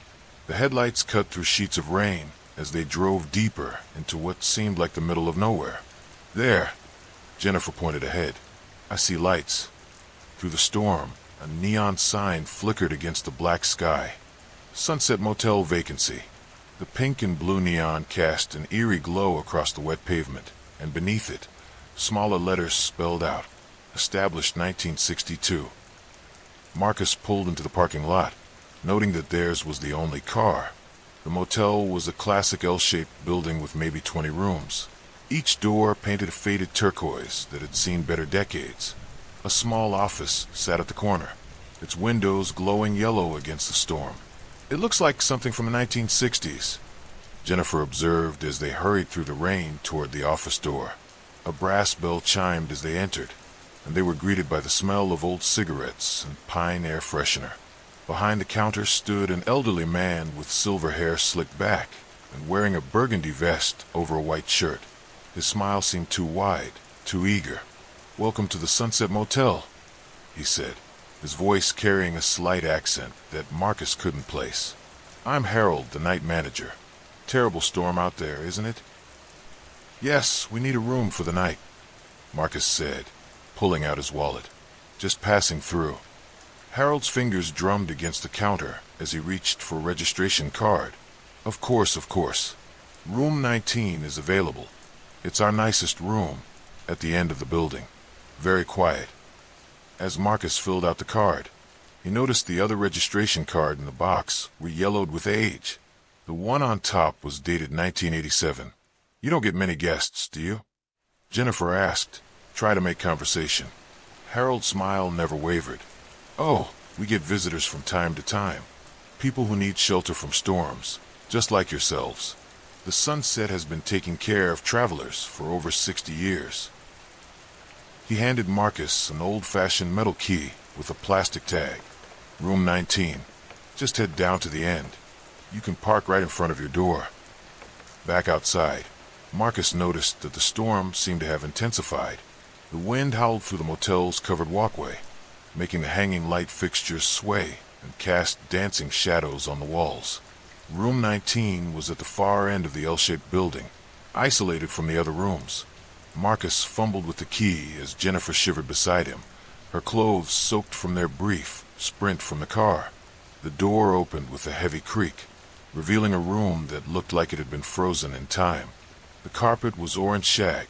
The wallpaper featured a geometric pattern in browns and golds, and the furniture was all darkwood with brass handles. 2 double beds with orange bedspreads dominated the space. Well, it's dry, Marcus said, flicking on the lights. The room was illuminated by a fixture with frosted glass shades that cast a warm, amber glow. Jennifer explored the small bathroom while Marcus checked the heating unit. The shower works, but there's no hot water yet, she called out. Maybe it needs time to warm up. They settled in for the night, grateful to be out of the storm. Marcus turned on the old television, which only picked up static on most channels. Finally, he found a late-night movie channel playing a black-and-white film from 1950s. I'm going to try to get some sleep, Jennifer said, pulling back the covers on one of the beds. We should get an early start tomorrow if the storm clears. Marcus nodded, but something about the place made him restless. As Jennifer drifted off to sleep, he found himself standing by the window, peering out through the heavy curtains at the empty parking lot. The neon sign continued to flicker, and in its intermittent light, he could swear he saw other cars in the lot that hadn't been there before. He rubbed his eyes and looked again. The lot was empty except for their Honda. Around 2 a.m., Marcus was awakened by voices in the hallway. Muffled conversation and footsteps passed by their door, followed by the sound of other doors opening and closing. He sat up, listening carefully. More voices, different ones this time. A woman laughing, a man coughing, the sound of luggage being dragged across the concrete walkway. Jennifer, he whispered, but his wife was deep in sleep, exhausted from the long day of driving. Marcus crept to the window and carefully pulled back the curtain. The parking lot was full of cars. Classic cars from different eras. A 1970s Buick, a 1980s Ford, even what looked like a 1960s Volkswagen van. All of them looked pristine, despite the storm. His heart began to race. Where had all these people come from? And why hadn't he heard them arrive? He decided to investigate, quietly slipping on his shoes and grabbing the room key. The door opened silently, and he stepped into the covered walkway. The storm had stopped completely. No rain, no wind, no thunder. The silence was absolute and unnerving. The air felt thick and humid, carrying scents of old perfume and cigarette smoke. Light spilled from under several doors, and he could hear muted conversations from within the rooms. Televisions playing old shows, people talking and laughing as if they were having the time of their lives. But something was wrong. The conversations sounded distant, hollow, like they were coming from far away or through water. Marcus walked toward the office, his footsteps echoing strangely in the stillness. Through the office window, he could see Harold still behind the counter, but the man wasn't alone. Several people stood around the office, men in suits and hats, women in dresses that looked decades out of date. They were all looking directly at him. Marcus froze, his breath catching in his throat. The people in the office weren't quite right. Their faces seemed blurred, indistinct, as if he were looking at them through frosted glass. And their eyes were too dark, too hollow. Harold raised his hand and waved, that same too wide smile on his face. The other figures turned to look at Marcus, their movements synchronized and unnatural. Marcus backed away slowly, his heart pounding. He needed to get Jennifer and leave. Now, as he turned to hurry back to room 19, he noticed that all the other room doors were now open, rectangles of yellow light spilling into the walkway. But the rooms beyond the doorways were empty. No furniture, no carpets, just bare walls and floors. Except the rooms weren't really empty. In each doorway stood a figure, barely visible in the shadows. Watching him, Marcus ran. He burst through the door of room 19 to find Jennifer sitting up in bed, wide awake and staring at him with an expression of terror. "Marcus," she whispered, "look at the bathroom." He turned toward the small bathroom. The mirror above the sink was fogged with condensation, and written in the moisture were words, "You can't leave." "We have to go," Marcus said, grabbing their belongings and throwing them into their bag. Right now, they rushed outside to their car, but Marcus's hand shook so badly he couldn't get the key into the ignition. Behind them, he could see figures emerging from the other rooms, walking slowly toward their car. The engine finally turned over, and Marcus threw the car into reverse. As they backed out of the parking space, Jennifer screamed. In the rearview mirror, the Sunset Motel was gone. In its place stood a burned-out shell of a building, charred walls reaching toward the sky like blackened bones. A sign hung crookedly from a broken post. Sunset Motel, fire claimed 23 lives, 1973 condemned. Marcus floored the accelerator, and they raced back toward the highway. In the distance, storm clouds were gathering again, and rain began to spatter the windshield. They drove in silence for 20 minutes before Jennifer finally spoke. "The radio," she said quietly. "Turn on the radio." Marcus fumbled for the radio dial and found a news station. The announcer's voice filled the car. The 40th anniversary of the Sunset Motel fire that killed 23 people in Millbrook, Nebraska. The fire, which occurred on this date in 1973, was caused by faulty electrical wiring during a severe thunderstorm. Among the victims was night manager Harold Peterson, who died trying to help guests escape. Jennifer turned off the radio. They drove the rest of the way to Chicago without stopping, arriving at dawn exhausted and shaken. It wasn't until they were checking into a hotel in Chicago that Marcus pulled the registration card from his pocket, the one Harold had given him at the Sunset Motel. In the morning light, he could see that it was yellowed and brittle with age. The date at the top of the card read, July 15th, 1973, and at the bottom, in Harold's distinctive handwriting, were the words, "Thank you for staying at the Sunset Motel. We hope you'll visit us again soon." Marcus crumpled the card and threw it away. But that night, as he lay in their hotel room in downtown Chicago, he could swear he heard the sound of that brass bell chiming in the distance. Some places, he realized, don't want to let their guests go. And somewhere on a dark highway in Nebraska, exit 77 still appears to travelers caught in storms, leading them down a narrow road to a motel that shouldn't exist anymore. Harold is still there, behind the counter, wearing his burgundy vest and too wide smile. Room 19 is always available. And checkout time. Checkout time is never. The neon sign flickers against the storm. Sunset Motel vacancy. Always vacancy. Always waiting for the next travelers who need shelter from the storm. The rain hammered against the windows of Melissa's third-floor apartment in downtown Vancouver like bullets against glass. She pulled her cardigan tighter around her shoulders and glanced at the clock on her kitchen wall. 11:47 p.m. The storm had been raging for hours, and the old building creaked and groaned with each gust of wind. Melissa had moved into the Granville Towers 6 months ago, drawn by the affordable rent and the vintage charm of the 1920s brick building. The landlord, M.R. Davidson, had been honest about the building's quirks, the radiators that clanged all night, the elevator that sometimes skipped the second floor, and the thin walls that let you hear your neighbor's every movement. But he had never mentioned the crying. It started 3 weeks ago. A soft whimpering that seemed to drift up through the heating vents in her bedroom floor. At first, Melissa assumed it was coming from the apartment below her. A young couple with a newborn, perhaps. She had knocked on their door one morning to politely mention the noise. but Janet and Michael, a couple in 2B, looked at her with confusion. "We don't have any children," Janet had said, her face creased with concern. "Are you feeling all right, dear?" Melissa had apologized and retreated to her apartment, embarrassed. But the crying continued, night after night, growing louder and more desperate. It was the sound of a child in distress, a toddler maybe, sobbing with the kind of heartbreak that only comes from being utterly alone.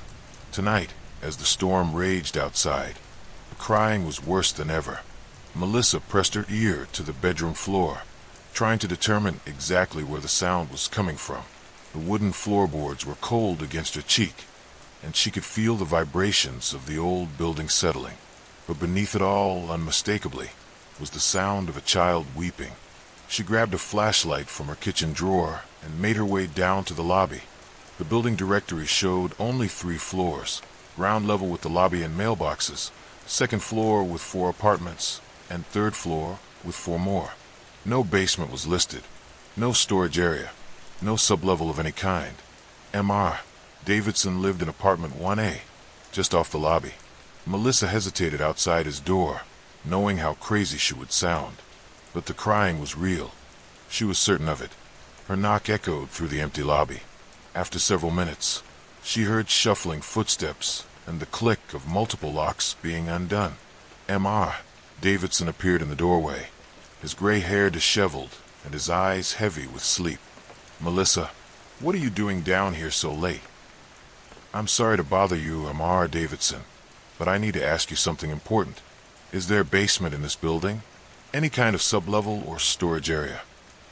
The old man's face went pale, and his grip tightened on the doorframe. "Why would you ask such a thing?" "I keep hearing crying, a child crying. It's coming from below my apartment, through the vents, but the couple in 2B doesn't have any children, and there's no basement." M.R. Davidson cut her off, his voice sharp. "This building was constructed on solid bedrock. No basement, no sublevel.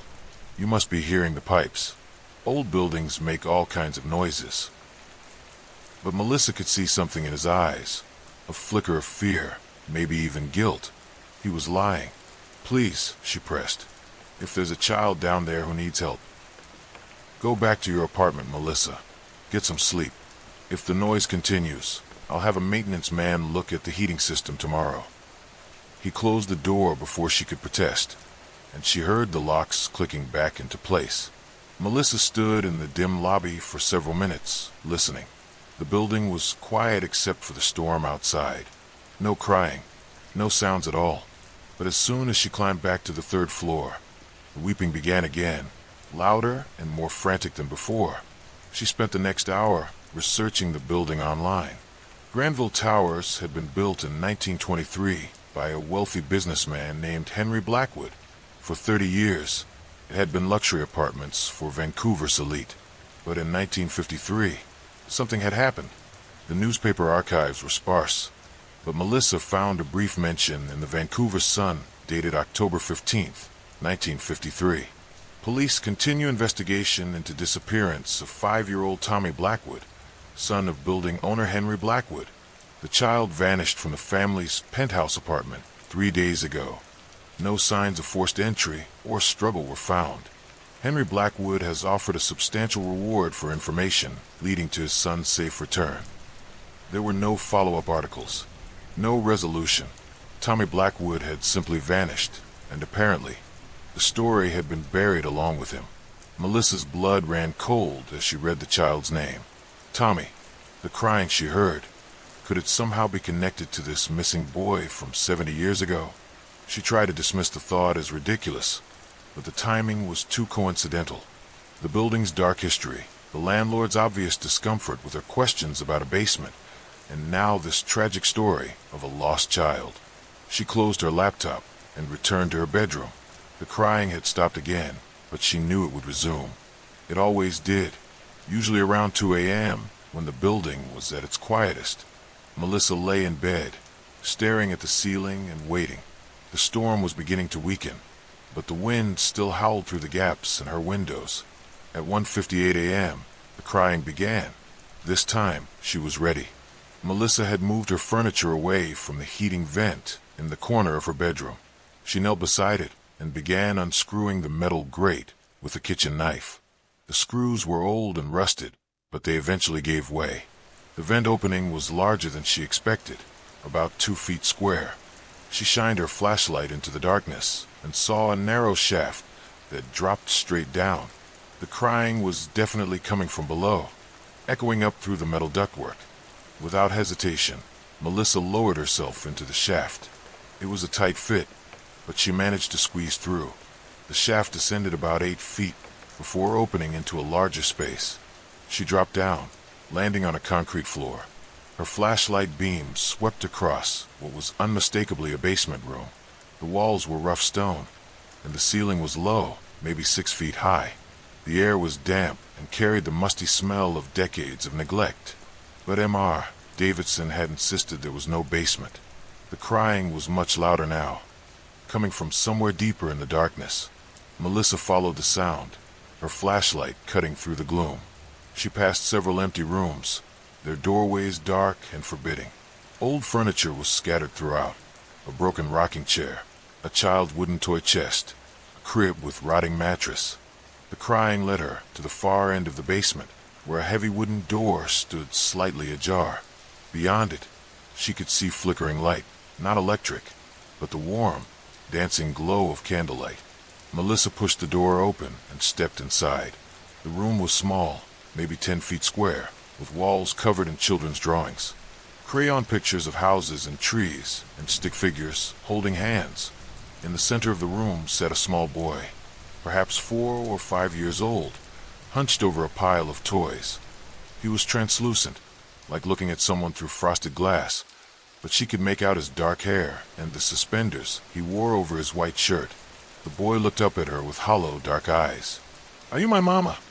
he asked in a voice that seemed to come from far away. "I've been waiting so long for someone to come." Melissa's heart hammered in her chest, but she forced herself to speak. "Are you Tommy? Tommy Blackwood?" The boy nodded, tears streaming down his pale cheeks. "Papa put me down here when I was bad. He said I had to stay until I learned to be good. But I've been good for so long. I promise I've been good. Tommy, your papa isn't here anymore. That was a very long time ago. He comes to visit sometimes," Tommy said, his voice becoming smaller. "He brings me food and tells me stories.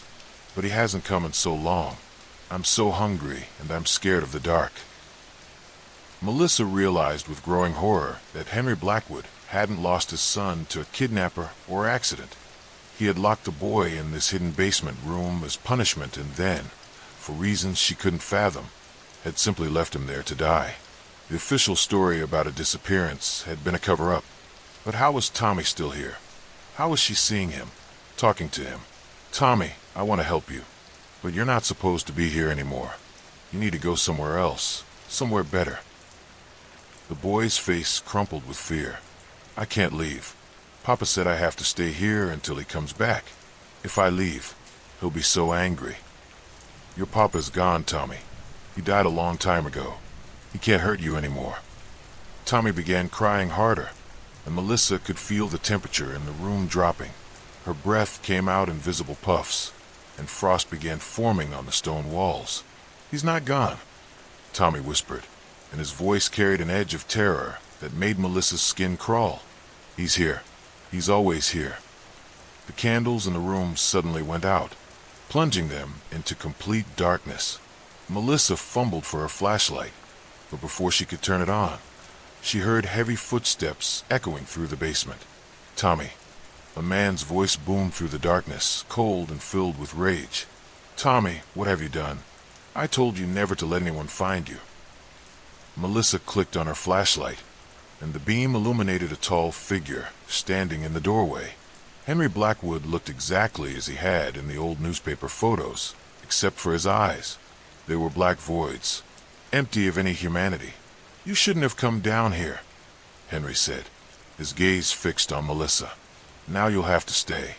Tommy needs a playmate, and I need someone to watch over him when I'm away." Melissa backed against the far wall, her mind racing. The ghost of Henry Blackwood stepped into the room, and she could feel malevolent energy radiating from him like heat from a furnace. "Please," she whispered. "I won't tell anyone. I'll just leave and forget this ever happened." Henry laughed, a sound like breaking glass. "Oh, but you can't leave. Not now that you know our secret. Tommy has been so lonely down here. Haven't you, son?" The boy cowered in the corner, still crying. "I'm sorry, Papa. I didn't mean to call out. I was just so scared and lonely." "It's all right, Tommy. Everything will be fine now. Melissa is going to stay with us forever." Melissa felt invisible hands grabbing at her, trying to pull her deeper into the room. The temperature plummeted even further, and ice began forming on her clothes and hair. She struggled against the supernatural force, but it was like fighting against concrete. Then, through her panic, she remembered something her grandmother had told her about dealing with spirits. Sometimes, the dead were trapped by their own guilt and pain, unable to move on until they found peace or resolution. "Henry," she called out, her voice shaking but determined. "Tommy doesn't belong here. He was just a little boy. What you did to him was wrong." The ghostly man's face twisted with rage. He was disobedient. He needed to learn discipline. He needed love. Melissa shouted back, "He was your son, and you let him die alone in the dark." Henry's form began to flicker and waver. "I was going to come back for him. I was going to let him out when he learned his lesson." "But you didn't, did you? You got scared when people started asking questions. You let everyone think he was kidnapped, rather than admit what you had done. You left him here to starve." "Stop," Henry whispered, his voice breaking. Melissa turned to Tommy, who was watching the exchange with wide, frightened eyes. "Tommy, you don't have to stay here anymore. Your papa was wrong to put you here, and you've waited long enough. It's time to go home." "But where is home?" Tommy asked, his voice small and lost. "Somewhere warm and bright, where people will love you the way you should have been loved. Somewhere you'll never be alone or afraid again." Tommy looked at his father's wavering form, then back at Melissa. "Will you come with me?" "I can't, sweetheart. That place is just for you. But I promise you'll be happy there." Tommy stood up slowly, wiping tears from his translucent cheeks. As he did, the room began to fill with a soft, golden light that seemed to come from everywhere and nowhere at once. "Tommy, no." Henry lunged forward, but his form was becoming more insubstantial by the moment. "You have to stay. You have to obey me." Tommy looked at his father with an expression of profound sadness. "I forgive you, Papa, but I can't stay here anymore. It's time for both of us to go." The golden light grew brighter, and Melissa could see figures waiting in the glow, warm, welcoming presences that radiated love and peace. Tommy walked toward them without looking back. Henry's scream of rage and despair echoed through the basement as his form dissolved completely. The oppressive cold lifted, and the malevolent presence that had filled the room dissipated like smoke. Melissa found herself alone in the small basement room. The children's drawings were still on the walls, but they looked faded and old now, like historical artifacts rather than recent artwork. The toys Tommy had been playing with crumbled to dust as she watched. She made her way back through the basement to the heating shaft and climbed up to her apartment. As she replaced the vent cover, she wondered if anyone would believe what had happened. Probably not, but that didn't matter. What mattered was that Tommy Blackwood was finally free. Melissa never heard the crying again. The basement rooms, when she checked the next day, were gone, filled in with concrete as if they had never existed. Mr. Davidson claimed no knowledge of any construction work, but she noticed he seemed lighter somehow, as if a weight had been lifted from his shoulders. The building felt different after that night. Warmer, more welcoming. The other tenants commented on it too. How the old place seemed less creaky, less oppressive. Even the elevators started working properly. Sometimes, on quiet evenings, Melissa thought she could hear something through the vents. Not crying, but laughter. The sound of a little boy at play, happy and free at last. 3 months later, she received a package with no return address. Inside was an old photograph of a dark-haired boy in suspenders, smiling broadly as he played with a wooden toy train. On the back, in a child's careful handwriting, were two words: "Thank you." Melissa kept the photograph on her mantle, a reminder that sometimes the dead don't rest in peace because the living won't let them go. But love, she had learned, was stronger than guilt, and forgiveness could free even the most tormented spirit. The Granville Towers stood quiet in the Vancouver rain, its secrets finally at rest. The first time Elena heard the knocking, she thought it was just the wind rattling the old shutters of their Victorville home. The autumn storm had been raging for hours, sending sheets of rain against the windows and making the century-old house creak like a ship in rough seas. Her husband Marcus was working late again at the accounting firm, and their twin daughters, Lily and Rose, were fast asleep upstairs. Knock, knock, knock.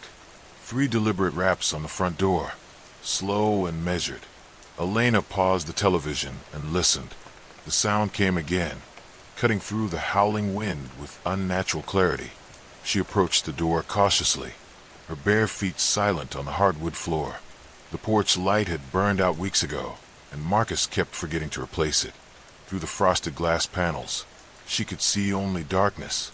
"Hello," she called out, her voice barely audible over the storm. No response, just the relentless drumming of rain on the roof. Elena pressed her eye to the peephole, but the view was obscured by condensation and darkness. She considered opening the door, but something deep in her gut warned against it.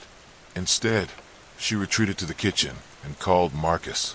"There's someone at the door," she whispered into the phone, though she couldn't explain why she was whispering.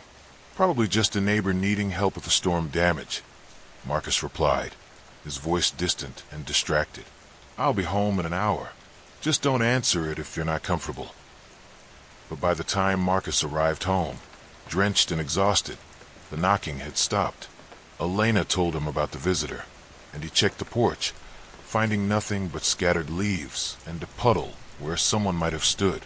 "Maybe it was a tree branch," he suggested, though they both knew the nearest tree was 20 feet away. The second incident happened 3 nights later during another storm. Elena had started to dread the weather reports, that familiar tightness in her chest whenever dark clouds gathered on the horizon. This time, she was ready. Knock, knock, knock. The same rhythm, the same deliberate pace. Elena crept to the living room window and peered through the curtains. The street lamp cast a weak circle of light on the wet pavement, but the porch remained shrouded in shadow. She grabbed her phone and dialed 911, her fingers trembling. "There's someone on my property," she told the dispatcher. "They won't identify themselves, and I'm alone with my children." The police arrived within 10 minutes, their red and blue lights painting the quiet suburban street in alternating colors. Officer Jenkins was a kind man in his 50s who'd been patrolling Victorville for over 2 decades. He walked the perimeter of the house with his flashlight, checked the porch, the yard, even looked under the deck. "No signs of anyone, ma'am," he reported, removing his rain-soaked cap. "But I did notice something odd. There are no footprints leading up to your porch, even though the ground is muddy enough that there should be." Elena felt a chill that had nothing to do with the open door. "What does that mean?" Officer Jenkins shrugged, but his expression was troubled. Could mean whoever was here was very careful about where they stepped. Or he trailed off, clearly uncomfortable with whatever he was thinking. Or what? Well, there's been some talk around town. Other families reporting similar incidents. Always during storms. Always the knocking. Never any footprints. Some folks think it might be kids playing pranks, but... He left the sentence hanging, tipped his cap, and disappeared into the night. Elena barely slept that night, and the next few storm-free days passed in an anxious haze. She found herself checking weather reports obsessively, pleading with whatever cosmic force controlled the skies to keep the storms away. But Canada's autumn weather was unpredictable, and by Friday evening, another system was rolling in. Marcus had begun working even later, almost as if he were avoiding home during the storms. When Elena confronted him about it, he claimed it was just coincidence, but she could see the fear in his eyes that mirrored her own. That night, she was ready. She'd borrowed a high-powered flashlight from their neighbor Bert and positioned herself by the front window with a clear view of the porch. The twins were spending the night at Elena's sister's house in Ottawa, giving her one less thing to worry about. The storm arrived with unusual violence, rattling the windows and sending the old oak tree in the backyard swaying dangerously. Elena sat in the dark living room, flashlight in hand, waiting. It came at exactly 11:47 p.m. Knock, knock, knock. Elena's heart hammered against her ribs as she switched on the flashlight and aimed it at the porch. What she saw made her blood freeze in her veins. There was indeed someone standing there, but the figure was all wrong. It stood perfectly still in the driving rain, seemingly unaffected by the storm that was soaking everything else. The rain fell around it, but not on it, as if the figure existed in a pocket of dry air. It was tall, unnaturally thin, wearing what looked like an old-fashioned dark coat that hung too loosely on its frame. But it was the face that made Elena drop the flashlight with a crash. There was no face. Where features should have been was just smooth, pale skin, like an unfinished mannequin. The thing stood motionless for several seconds under a beam of light, then slowly turned what should have been its head toward the window where she crouched. Elena scrambled backward, her breath coming in short gasps. When she found the courage to look again, the porch was empty. She called Marcus immediately, her words tumbling out in a panicked rush. For the first time, he didn't try to rationalize or explain away what she'd seen. "I'm coming home right now," he said, and she could hear him already grabbing his keys. But when Marcus arrived 20 minutes later, he wasn't alone. Elena watched from the window as he climbed out of his car with two other people, a woman in a long coat and a man carrying what looked like recording equipment. "These are researchers from McGill University," Marcus explained as he led them into the house. "They've been investigating similar reports across eastern Canada." The woman introduced herself as Dr. Winters, a professor of paranormal psychology. She had kind eyes, but an intensity that made Elena uncomfortable. "What you're experiencing isn't unique," Dr. Winters explained as she set up a recorder on the coffee table. "We've documented 17 similar cases across Quebec and Ontario over the past 3 years. Always the same pattern. The knocking during storms, the faceless figure, the absence of physical traces." "What is it?" Elena asked, though she wasn't sure she wanted to know. Dr. Winters exchanged a glance with her partner, Dr. Reeves. "We're still trying to understand that, but we believe it's something that feeds on fear, on the anxiety of waiting for something terrible to happen. The storm seemed to give it strength, and it appears to target families with young children." "Why?" Marcus asked. "Fear is stronger when you have something to protect," Dr. Reeves replied grimly, "and parental fear is the most potent kind." They set up equipment throughout the house, cameras, motion sensors, electromagnetic field detectors. Dr. Winters explained they wanted to document whatever appeared during the next storm, which according to weather reports would be in 2 days. Those 2 days crawled by with agonizing slowness. Elena couldn't concentrate on anything, jumping at every sound, checking and rechecking the locks on all the doors and windows.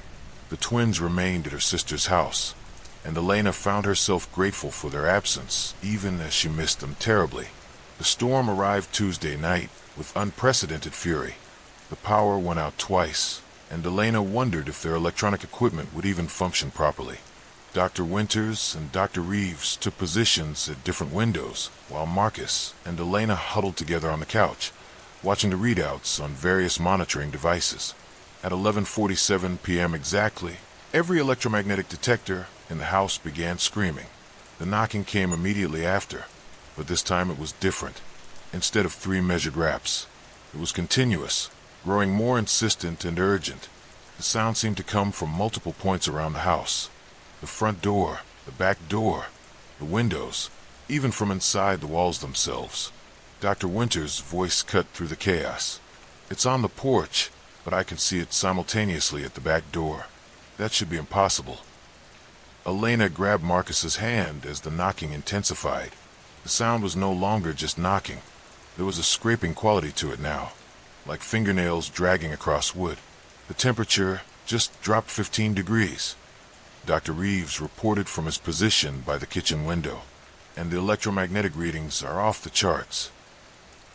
Then, as suddenly as it had begun, everything stopped. The knocking, the scraping, even the storm itself seemed to pause. In the suffocating silence, they heard something new, a sound that made Elena's skin crawl. Footsteps. Slow, deliberate footsteps circling the house. But these weren't normal footsteps. They had a wet, sliding quality, like something being dragged across the ground. "Everyone stay exactly where you are," Dr. Winters whispered, her voice tight with concentration. She was staring at a handheld device that was blinking rapidly. The entity is moving around the perimeter. It's looking for a way in. The footsteps stopped directly outside the living room window. Elena could feel eyes on her, though she couldn't see anything through the rain-streaked glass. The feeling was so intense, so violating, that she had to fight the urge to run upstairs and hide. Then came the voice. It wasn't heard so much as felt, a vibration that seemed to resonate in their bones rather than their ears. The words were indistinct, but the meaning was clear. It wanted inside. It had been waiting so patiently, knocking so politely, and now it was tired of being ignored. Dr. Reeves started reading something in Latin from a small book, his voice barely steady. The temperature dropped another 10 degrees, and frost began forming on the inside of the windows, despite the late autumn warmth outside. The voice came again, closer now, as if whatever was speaking had pressed its mouth against the glass. This time Elena could make out words, though she wished she couldn't. "Let me in. I've been so patient. Let me in. The children are safe for now. Let me in." Marcus stood up abruptly, his face pale but determined. "What does it want? What happens if we let it in?" Dr. Winters grabbed his arm. "You absolutely cannot open any door or window. The moment you invite it inside, it becomes something else entirely, something much worse. But it knows about Lily and Rose," Elena whispered. "It knows they're not here." The voice came again, and this time there was amusement in it. "Lily likes to sleep with her teddy bear. Rose had a nightmare about spiders last week. They'll be home soon." Elena's blood turned to ice water. Those details were too specific, too intimate. This thing had been watching them for far longer than they'd realized. Dr. Winters was frantically checking her equipment. The electromagnetic signature is changing. It's getting stronger, more focused. I think it's about to try something different. The lights went out completely, plunging them into absolute darkness. The backup generator should have kicked in, but there was only silence. Then, from somewhere upstairs, came the sound of a door creaking open. "That's impossible," Marcus breathed. "We're all down here." But they could all hear it slow, wet footsteps moving across the floor above them. The ceiling creaked under the weight of something that shouldn't exist, something that had found a way inside despite all their precautions. Dr. Reeves was speaking urgently into his radio, calling for backup, but all he got was static. They were completely cut off. The footsteps moved to the top of the stairs and stopped. In the darkness, they could hear breathing, not the normal rhythm of human respiration, but something labored and unnatural, like air being forced through damaged lungs. Elena gripped Marcus's hand so tightly she could feel his bones grinding together. The researcher's equipment was going haywire, lights blinking and alarms sounding in a cacophony of electronic panic. Then came the worst sound of all, the slow creak of the first stair step as something began to descend toward them. Dr. Winters made a decision. She pulled out a flare and struck it, filling the room with harsh red light. What they saw made Elena scream. The thing on the stairs wasn't entirely solid. It flickered in and out of existence like a bad television signal, but what they could see was nightmare fuel. It had grown since its time on the porch, stretching and distorting until it was nearly 8 feet tall. The dark coat had merged with its body, becoming part of its skin, and where its face should have been was now something worse than emptiness. There were suggestions of features, like someone had tried to sculpt a human face from shadow and failed miserably. "Everyone out the back door now," Dr. Winters screamed, but even as they turned to run, they could see another figure standing in the kitchen doorway, blocking their escape. They were trapped. The thing on the stairs continued its descent, each step making the house shudder.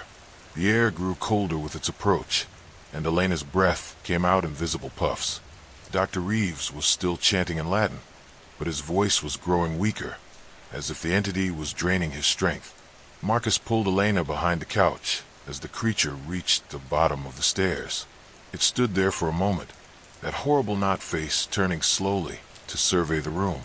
When its attention fixed on their hiding spot, Elena felt a pressure in her mind, like cold fingers probing at her thoughts. Images flashed through her consciousness, her daughters playing in their room, sleeping peacefully, walking to school. But in each image, there was a shadow following them, always just out of sight, but always present. The message was clear. It could reach Lily and Rose whenever it wanted. Dr. Winters must have realized what was happening, because she suddenly lunged forward with something in her hand, a small silver cross that gleamed in the flare light. "You cannot have them," she shouted, pressing the cross against the creature's chest. The thing let out a sound like steam escaping from a broken pipe and staggered backward. Where the cross had touched, its shadowy flesh was burning with cold white fire. But instead of retreating, the creature seemed to split apart, becoming multiple figures that surrounded them from all sides. Elena realized with growing horror that this had been its plan all along, to get them to invite it inside where it could multiply and become truly dangerous. Dr. Reeves collapsed, his book falling from nerveless fingers. The Latin had stopped, and with it, whatever protection his chanting had provided. The creatures began to close in, their wet footsteps squelching on the hardwood floor. Elena could smell them now, the odor of rain and decay, and something else, something that reminded her of the way the air smelled just before lightning struck. Marcus stood up slowly, his hands raised in what might have been surrender or supplication. "What do you want?" he asked, his voice surprisingly steady. "What will it take for you to leave us alone?" The creatures stopped moving.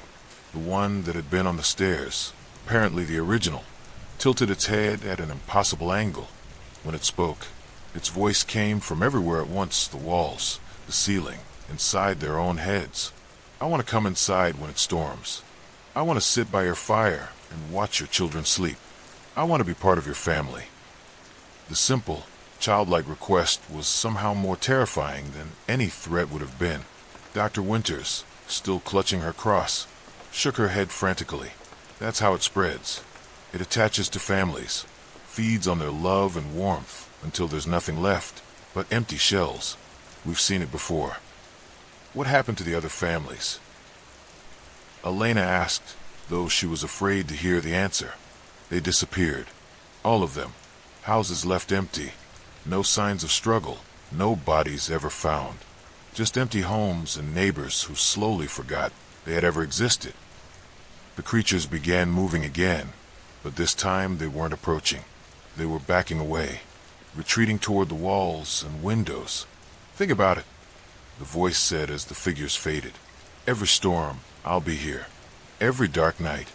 Every moment you're alone with your children. I can wait forever. Can you?" The flare sputtered and died, plunging them back into darkness. When Dr. Winters lit another one, the creatures were gone, but the house still felt wrong, contaminated somehow. The storm passed just before dawn, leaving behind a crisp, clean morning that seemed to mock the horror of the night before.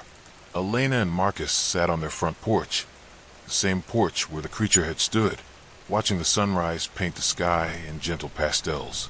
Dr. Winters and Dr. Reeves had packed up their equipment and left with promises to stay in touch, but Elena could see in their eyes that they didn't expect to find a solution. This thing, whatever it was, had been playing its game for a very long time. "We could move," Marcus suggested quietly, but they both knew it wouldn't matter.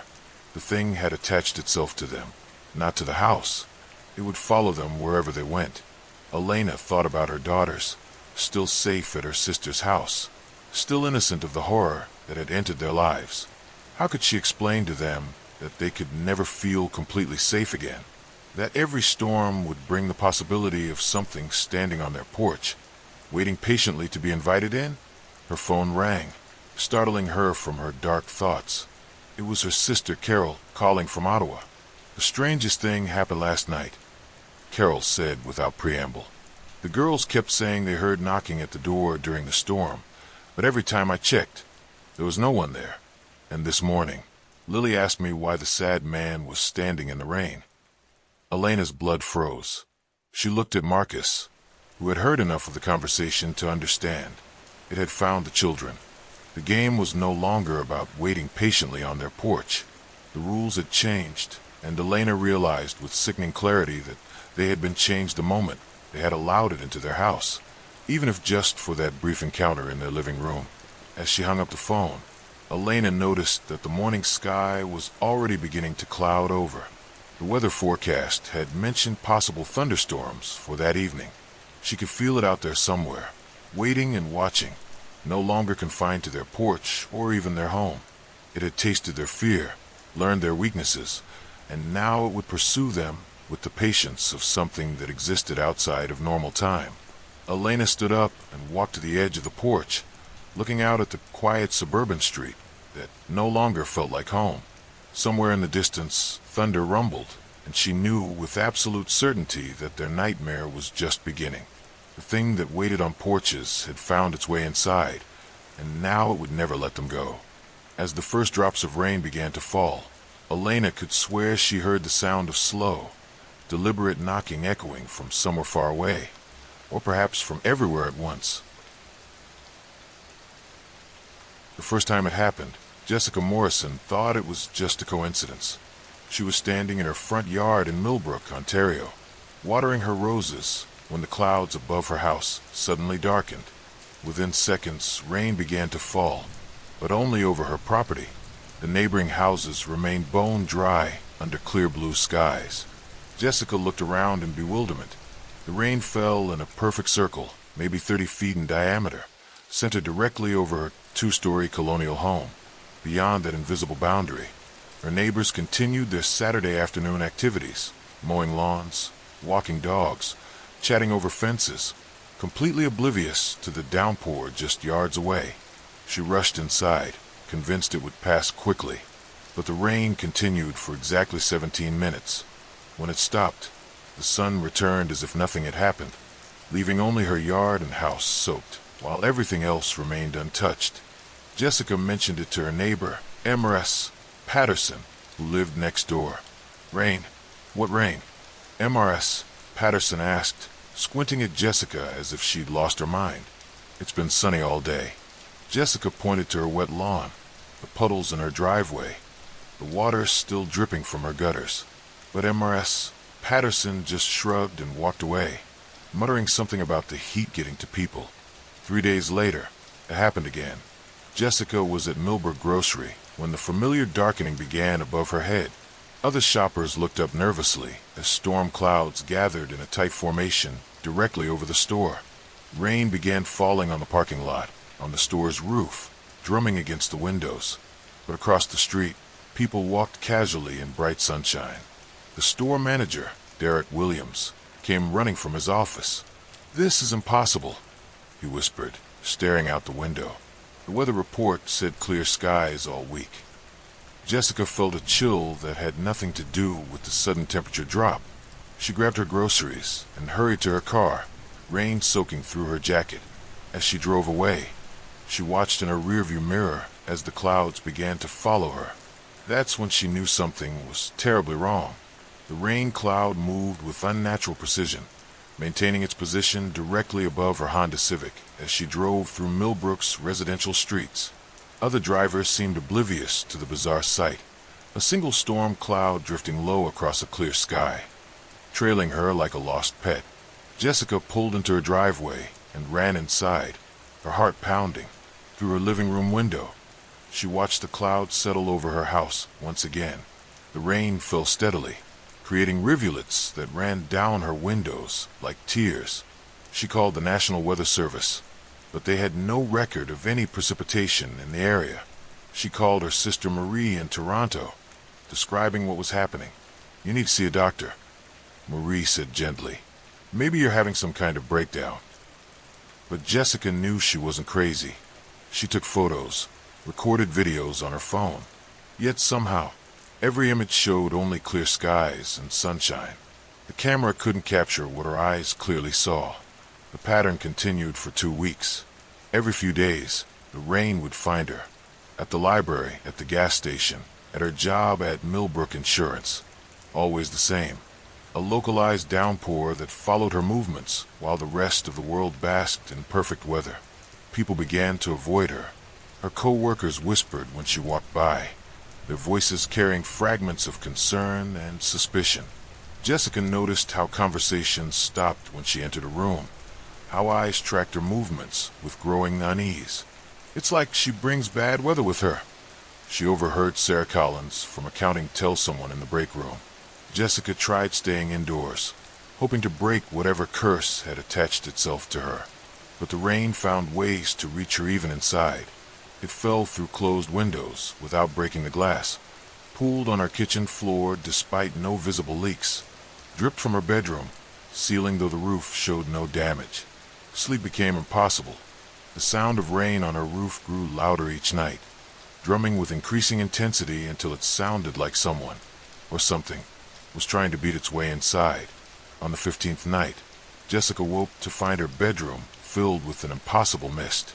The rain was falling inside her house, but upward instead of down. Droplets rose from the floor, defying gravity, forming spiraling patterns in the air around her bed. In the swirling water, shapes began to form. Faces, dozens of them, their features shifting and flowing like liquid mercury. Some were recent neighbors she recognized from Millbrook. Others seemed older, their faces bearing the worn look of decades past. All of them stared at her with hollow, accusing eyes.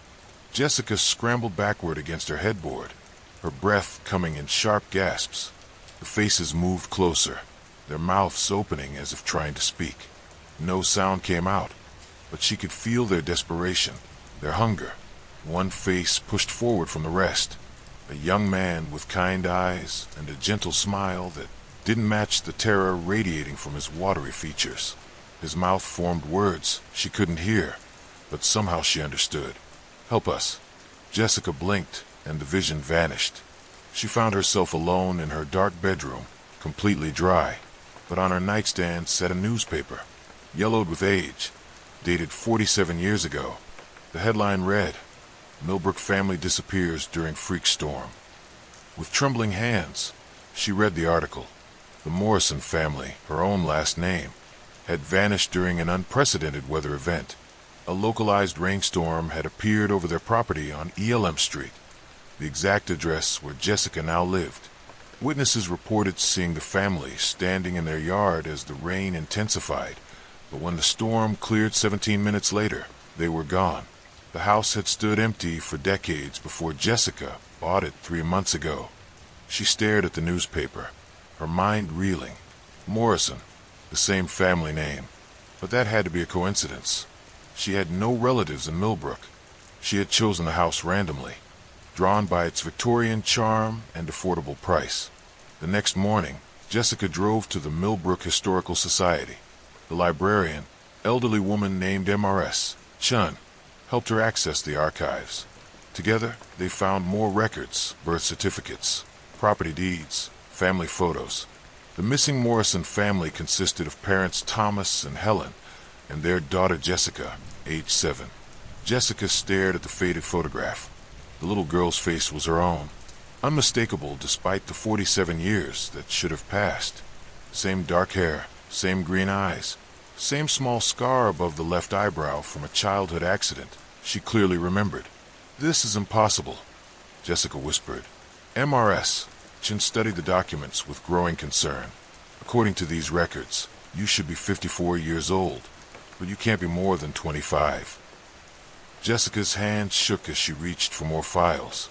She found school records, medical files, even a library card issued to Jessica Morrison in 1977, all bearing her name, all describing her life, but a life that had supposedly ended 47 years ago. That evening, the rain came again, but this time Jessica didn't run. She stood in her front yard, letting the water soak through her clothes, feeling its familiar weight. The droplets were warm against her skin, almost welcoming. As the rain intensified, The world around her began to change. The modern houses faded, replaced by older buildings. Cars disappeared from driveways, replaced by vehicles from decades past. Street lights transformed into old-fashioned lampposts. Millbrook was changing, reverting to how it had looked in 1977. Through the rain, Jessica saw them approaching. Her parents, Thomas and Helen, looking exactly as they had in the old photographs. They walked slowly across the wet grass, their faces filled with a mixture of joy and sorrow. "Jessica," her mother called, her voice echoing strangely through the downpour. "We've been waiting for you to come home. You've been lost for so long," her father added, reaching out his hand. "But the rain brought you back to us." Jessica felt tears mixing with the rainwater on her cheeks. Memories began flooding back, not memories of her life in modern Millbrook, but of her real childhood, playing in this same yard, helping her mother tend the garden, reading bedtime stories with her father. The rain had taken them that night in 1977, pulled them into some space between worlds where time moved differently. They had been waiting, trapped in a place where the past and present collided, held together only by the supernatural storm that had claimed them. Jessica had somehow escaped, thrown forward through time, given a chance at a normal life. But the rain had never stopped looking for her. It had searched for 47 years, following any trace of her existence, waiting for her to return to the place where she belonged. "I remember now," Jessica whispered. The false memories of growing up elsewhere, of choosing this house by chance, began to fade like mist. "I never left, did I? I've been here all along." Her parents smiled sadly and nodded. Around them, other figures emerged from the rain. All the people who had disappeared over the decades, pulled into the storm's endless cycle.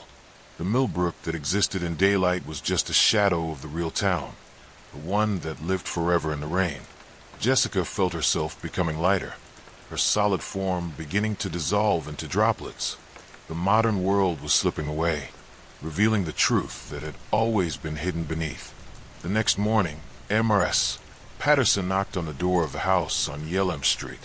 She had been meaning to check on Jessica, who hadn't been seen for several days.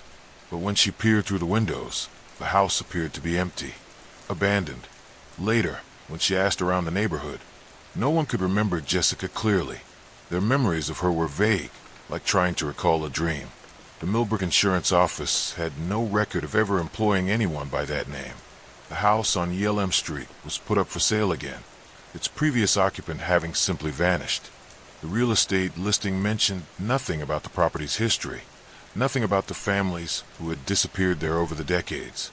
But sometimes, on clear sunny days, neighbors reported brief showers that seemed to fall from nowhere, always over that one house, always lasting exactly 17 minutes.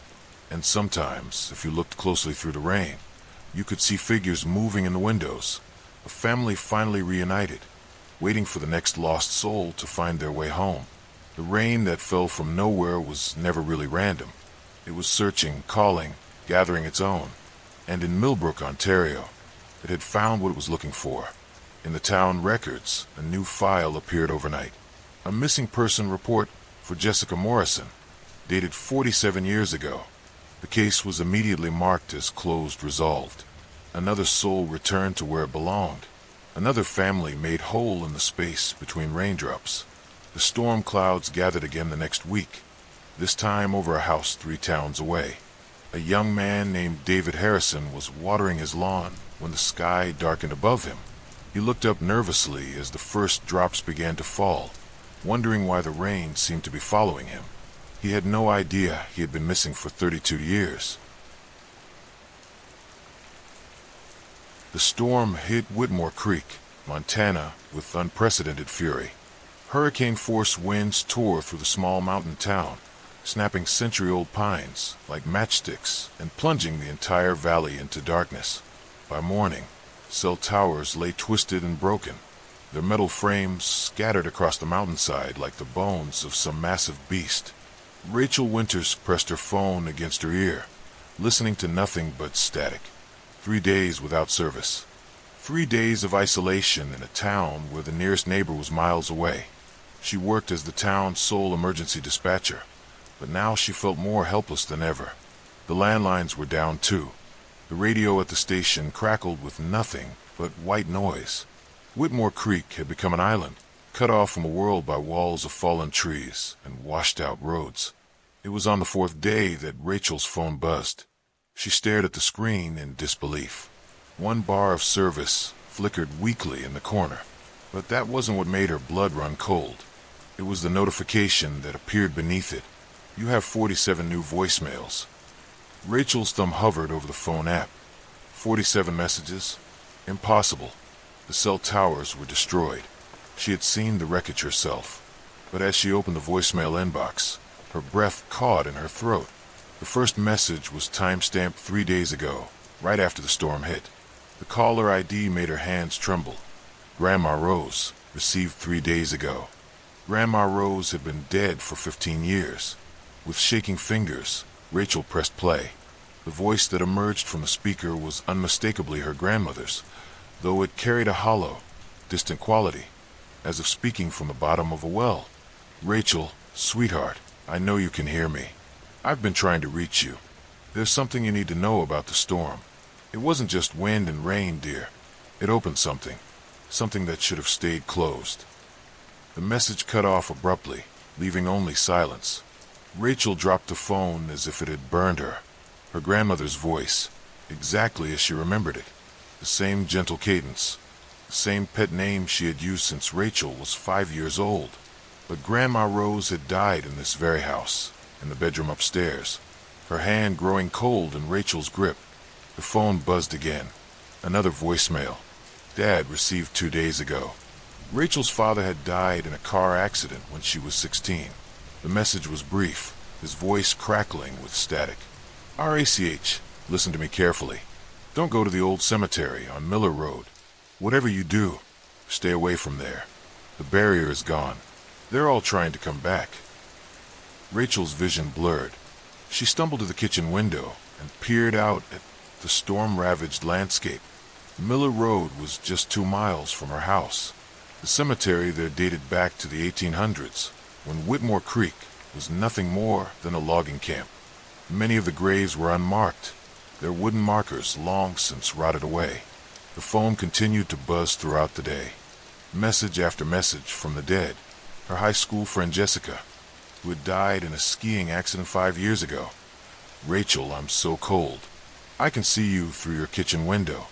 Can you let me in? Just for a little while. Her neighbor Amar Henley, who had passed away last winter. The storm woke us all up, Rachel. But some of us aren't ready to go back to sleep. Her childhood dog Buddy somehow.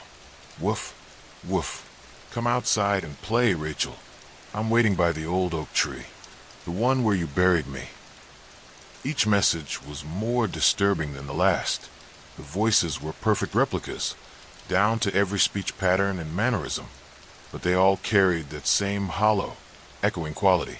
And with each new message, the static grew louder, more aggressive, until it sounded less like interference and more like whispered threats. By evening, Rachel couldn't take it anymore. She grabbed a flashlight and her father's old hunting rifle from the gun cabinet. If this was some sick joke, some elaborate hoax, she would put an end to it. She had to see Miller Road Cemetery for herself. The walk through the forest was treacherous. Fallen trees blocked the path every few yards, and the beam of her flashlight seemed to be swallowed by the darkness just feet ahead. But Rachel pressed on, driven by a desperate need for answers. The cemetery gates hung broken and twisted. The storm had torn through the graveyard like a cosmic lawnmower, uprooting headstones and scattering them across the muddy ground. But it wasn't the destruction that made Rachel's blood freeze. It was the holes, dozens of them, perfect rectangular pits where coffins should have been. The earth around each grave was soft and fresh, as if something had clawed its way up from below. And leading away from each empty grave were tracks in the mud. Footprints, human footprints, heading in all directions away from the cemetery. Rachel's phone buzzed. A new voicemail. Grandma Rose received now. Rachel, dear, I can see you standing there. You came to visit us after all. How thoughtful. but visiting hours are over now. It's time to come home with us." Rachel spun around, her flashlight cutting wild arcs through the darkness. Nothing, just trees and shadows, and the sound of her own ragged breathing. Another buzz, another message. "Dad received now. Behind you, RACH." Rachel whirled around, nearly dropping the flashlight. In its pale beam, she could make out a figure standing between two broken headstones. Tall and familiar, wearing the same flannel shirt her father had died in, but his face was wrong. Too pale, too sunken, with eyes that reflected the light like a nocturnal animal's. "Dad," she whispered. The figure took a step forward, its movements stiff and unnatural. "I told you not to come here, RACH, but you never were good at listening." More figures emerged from the shadows. Rachel recognized them all.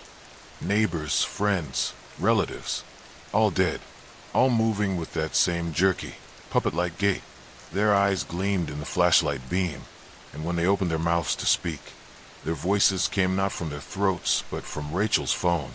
The voicemails were still playing, all of them at once, a cacophony of dead voices speaking in overlapping whispers. "Come with us, Rachel. You don't belong with the living anymore." The storm broke the rules. Now we can all be together. Forever and ever and ever. Rachel raised the rifle with trembling hands. "Stay back. You're not real. You're all dead." Her grandmother's corpse tilted its head at an impossible angle. "Oh, sweetheart, death is just another kind of phone service, and the storm gave us such a strong signal." The dead began to close in. Rachel fired the rifle into the air, the gunshot echoing across the cemetery. But the figures didn't even flinch. They continued their slow, inevitable approach, their phone-generated voices growing louder and more insistent. Rachel turned and ran. She crashed through the forest, branches tearing at her clothes and face. Behind her, she could hear them following, not running, but walking with steady, patient steps. They had all the time in the world now. She burst out of the tree line and sprinted toward her house, her lungs burning. Just as she reached the front porch, her phone buzzed one final time. The caller ID made her heart stop. Rachel Winters received now. Her own name, her own number. With trembling fingers, she played the message.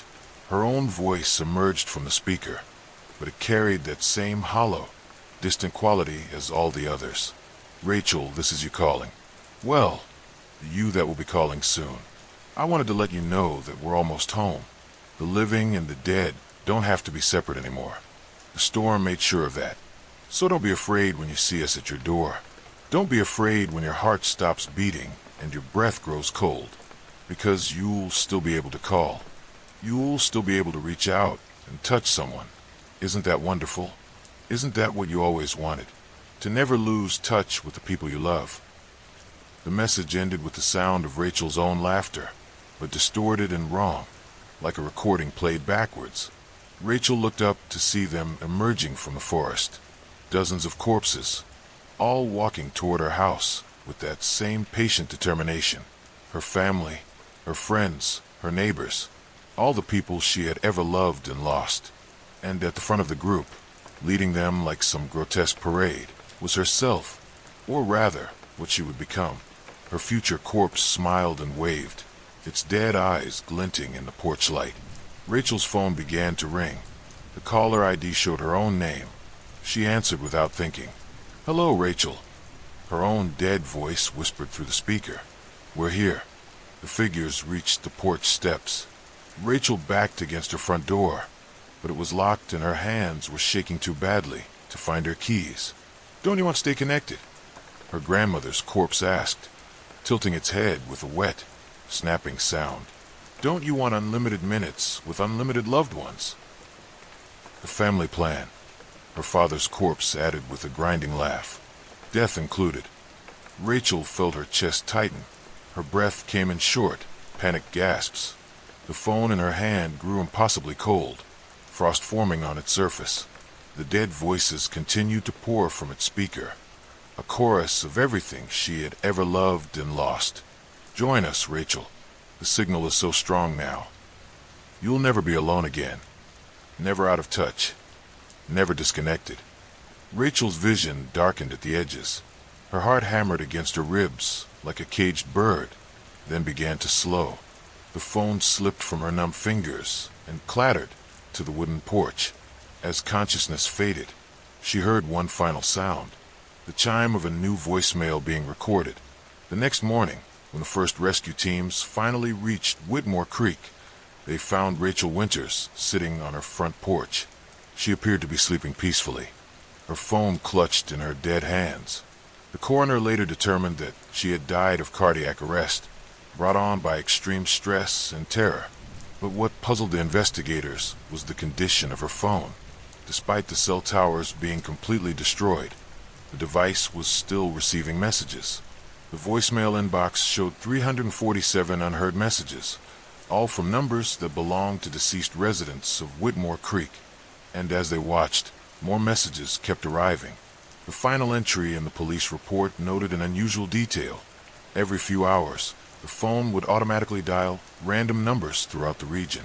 When people answered these calls, they heard only static and distant, hollow voices whispering their names. The phone was eventually destroyed, but by then it was too late. The calls had already spread. In towns across Montana, Wyoming, and North Dakota, people began receiving voicemails from their own dead relatives. The messages always started the same way. "I know you can hear me. There's something you need to know about the storm." It opened something that should have stayed closed.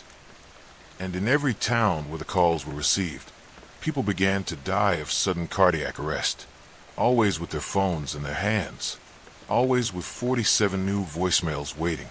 The telecommunications companies tried to trace the source of the calls, but the signals seemed to originate from everywhere and nowhere at once. Some technicians reported that the voice data contained impossible acoustic properties, as if the sound waves were traveling through spaces that didn't exist in the physical world. One engineer, Thomas Bradley from Vancouver, became obsessed with decoding the messages. He worked for weeks, analyzing the audio patterns and frequency modulations. Just before his own mysterious death, he sent a final email to his colleagues. "The voices aren't using our networks. They're using something else, something older. The electromagnetic fields generated by human consciousness don't simply disappear when we die. They linger, they echo, and sometimes, when the conditions are just right, those echoes can find a way back to the living world." The storm in Whitmore Creek created the perfect atmospheric conditions for this phenomenon. But now that the pathway has been opened, it's spreading. The dead have found a way to stay connected. Bradley's body was found 3 days later in his laboratory, his phone still ringing with calls from his deceased parents.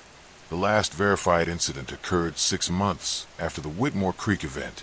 A family in Melbourne, Australia, received a call from their daughter, who had died in a car accident 2 years earlier. The message was brief. "Mom, Dad, I just wanted to let you know that I'm okay. We all are, and we're expanding our coverage area. Soon, everyone will have service. Everyone will be connected. Death won't be the end of the conversation anymore. Isn't that wonderful?" The phone companies eventually developed filters to block the anomalous calls, but people still report receiving them. Late at night, when the electromagnetic interference is at its strongest, phones will ring with calls from the dead. They say if you listen carefully to the static on old radio frequencies, you can still hear them. Hundreds of voices, all talking at once, all trying to place a call to the world of the living, all trying to stay connected. And sometimes, on nights when the atmosphere is just right, when storms roll across the mountains and valleys, the dead remember how to dial. The service never truly ends. It just changes providers. The first time Marcus Webb noticed something wrong with his house in Portland, Oregon, he blamed it on exhaustion. After all, working double shifts at the lumber mill for 3 months straight would make anyone see things that weren't there. But when he walked into his kitchen that rainy Tuesday morning and found the refrigerator where his stove should have been, he knew something was terribly and possibly wrong. The rain had been falling for 6 days straight, turning the streets of Portland into rivers and the sky into a perpetual gray shroud. Marcus had inherited the Victorian house on ELM Street from his great-aunt Helen, A woman he barely remembered, but who had left him her only valuable possession, along with a cryptic note. The house remembers everything, but only when it weeps. At first, he dismissed the note as the ramblings of an old woman. Now, standing in his impossibly rearranged kitchen, the words echoed in his mind like a funeral bell. The stove was where the kitchen table should have been. The sink had somehow migrated to the corner, where his coffee maker usually sat. Even the windows seemed different, smaller somehow, as if the house was slowly closing its eyes. The rain drummed against the glass with an almost rhythmic persistence, like fingers tapping impatiently on a desk. Marcus rubbed his eyes, certain he was hallucinating, but when he opened them again, everything remained wrong. He stumbled backward, his heart hammering against his ribs, and noticed something else that made his blood run cold. There were wet footprints on the kitchen floor. Small, bare footprints that definitely weren't his, leading from the back door to where the stove now stood, then simply stopping. He grabbed his cell phone with trembling fingers, but there was no signal. There never was during the heavy rains in this part of Portland. The landline was dead too, which wasn't unusual given the old wiring in the house. But as he stood there, listening to the static hiss of the disconnected phone, he heard something else underneath the sound of the rain. Whispering. Soft, urgent whispers that seemed to come from within the walls themselves. He pressed his ear against the kitchen wall, and the whispers grew clearer, though the words remained incomprehensible. They sounded like warnings, like desperate pleas, like the final words of people who had run out of time. Marcus backed away from the wall, his breathing quick and shallow. He needed to get out of the house, needed to think clearly, but when he turned toward the front door, his heart nearly stopped. The hallway had stretched. What had been a simple 10-foot corridor from the kitchen to the front door was now a long, shadowy tunnel that seemed to extend far beyond where the front door should have been.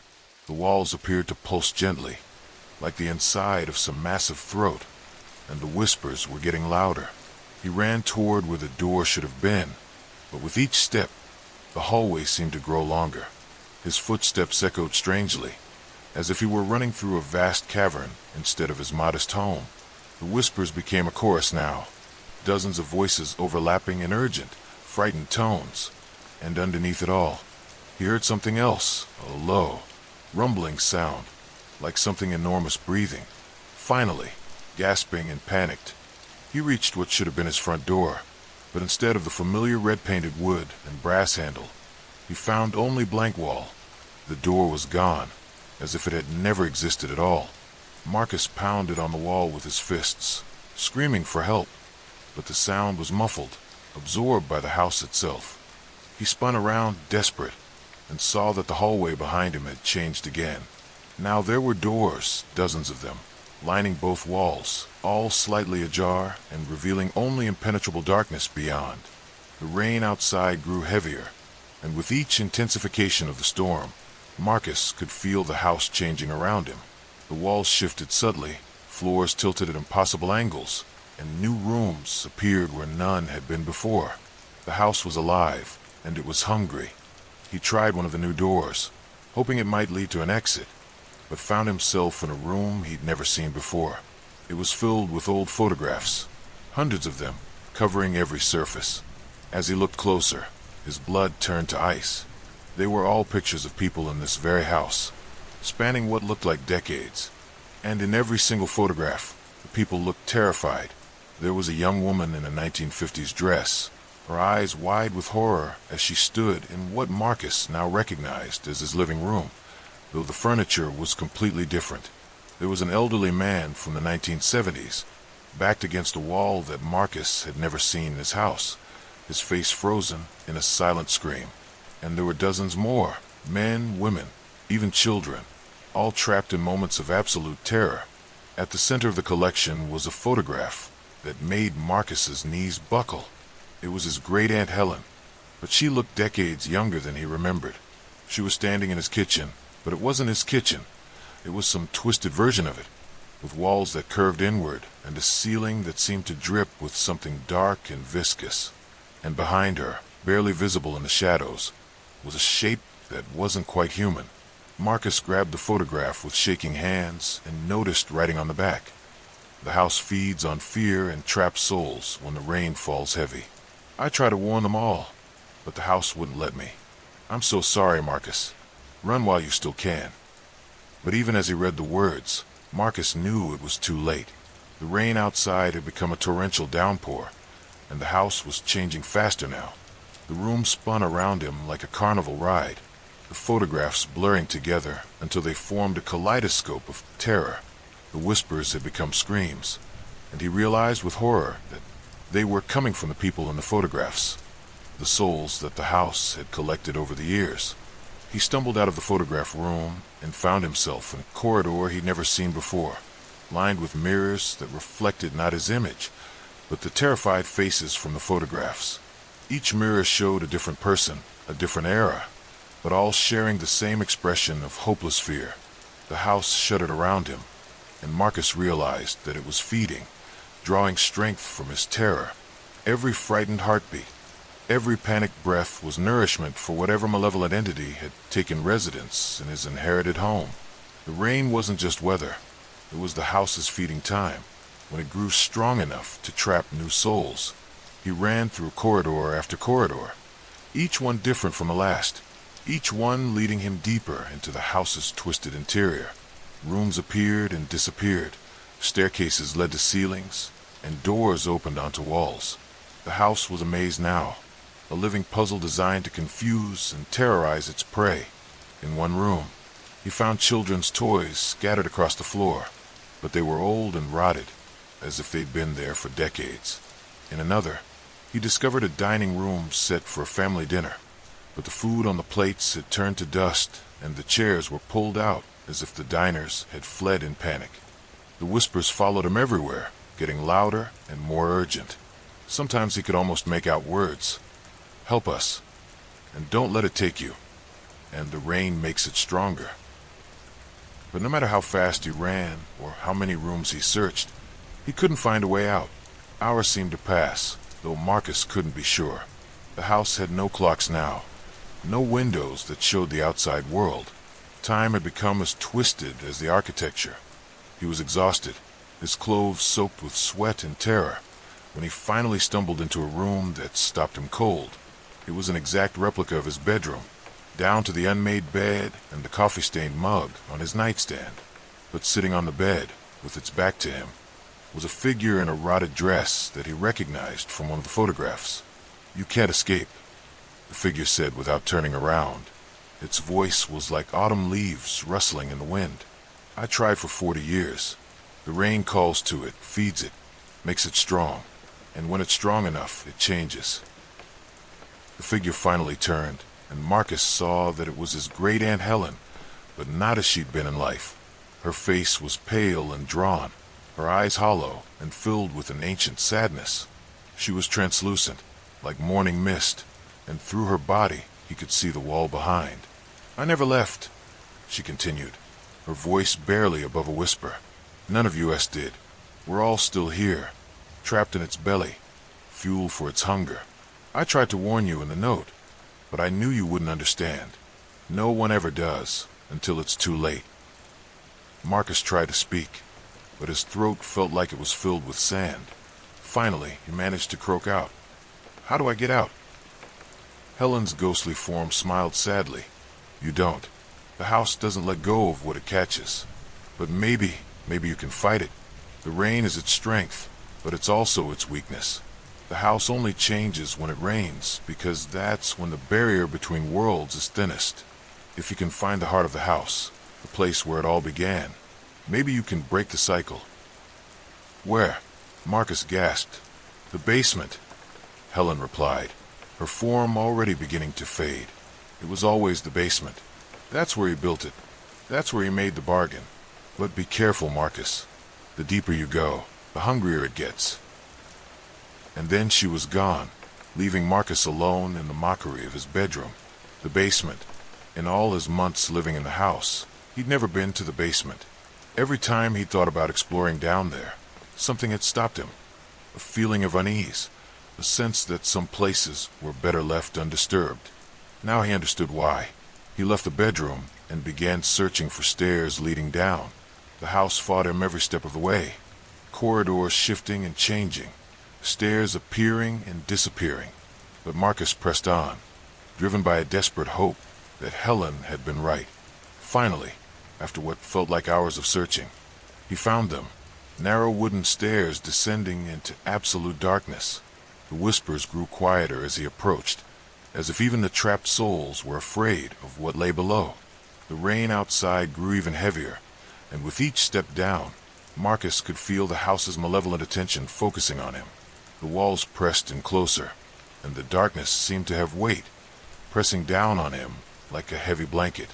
At the bottom of the stairs, he found himself in a basement that couldn't possibly fit under his house. It was enormous, stretching away into shadows that his eyes couldn't penetrate. The floor was dirt, but not ordinary earth. It was black and seemed to move slightly, as if something was writhing just beneath the surface. In the center of the basement was a circle of stones, and within that circle stood a wooden post with iron chains wrapped around it. The chains were old and rusted, but they hummed with some kind of dark energy.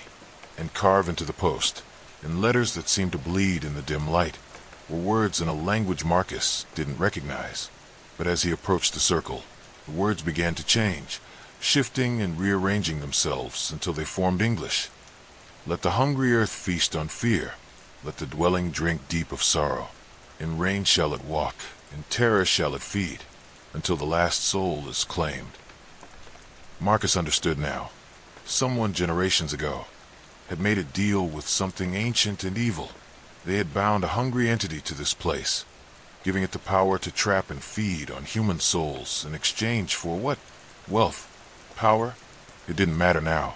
What mattered was that Marcus could feel the binding weakening. The constant rain was washing away the salt circles, the protective symbols, all the safeguards that had kept the entity merely trapped instead of free to roam the world. He grabbed the chains, and immediately pain shot through his arms like lightning. The metal was ice cold and seemed to burn his skin, but he held on. If he could break the binding, maybe the entity would be forced back to wherever it had come from. Maybe all the trapped souls would finally be free. The house began to shake violently.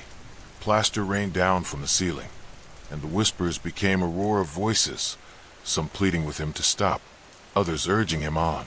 The entity was fighting back, using every ounce of its power to stop him. Marcus pulled harder on the chains, and one of them snapped with a sound like thunder. The house screamed, an inhuman sound that seemed to come from every wall, every floorboard, every nail and screw that held the structure together. Another chain broke, then another. With each severed link, the house shuddered more violently, and Marcus could see cracks appearing in the basement walls. Through the cracks came not light, but swirling darkness that seemed hungry and alive. The final chain snapped just as the basement ceiling began to collapse. Marcus dove away from the circle as massive wooden beams crashed down where he'd been standing. The entity's scream became a roar of rage and pain, and then suddenly everything was silent. Marcus found himself lying on wet grass, the rain falling gently on his face. He sat up slowly, his body aching, and looked around in confusion. He was in his backyard in Portland, but where his house had stood, there was now just an empty lot filled with blackened timbers and twisted metal.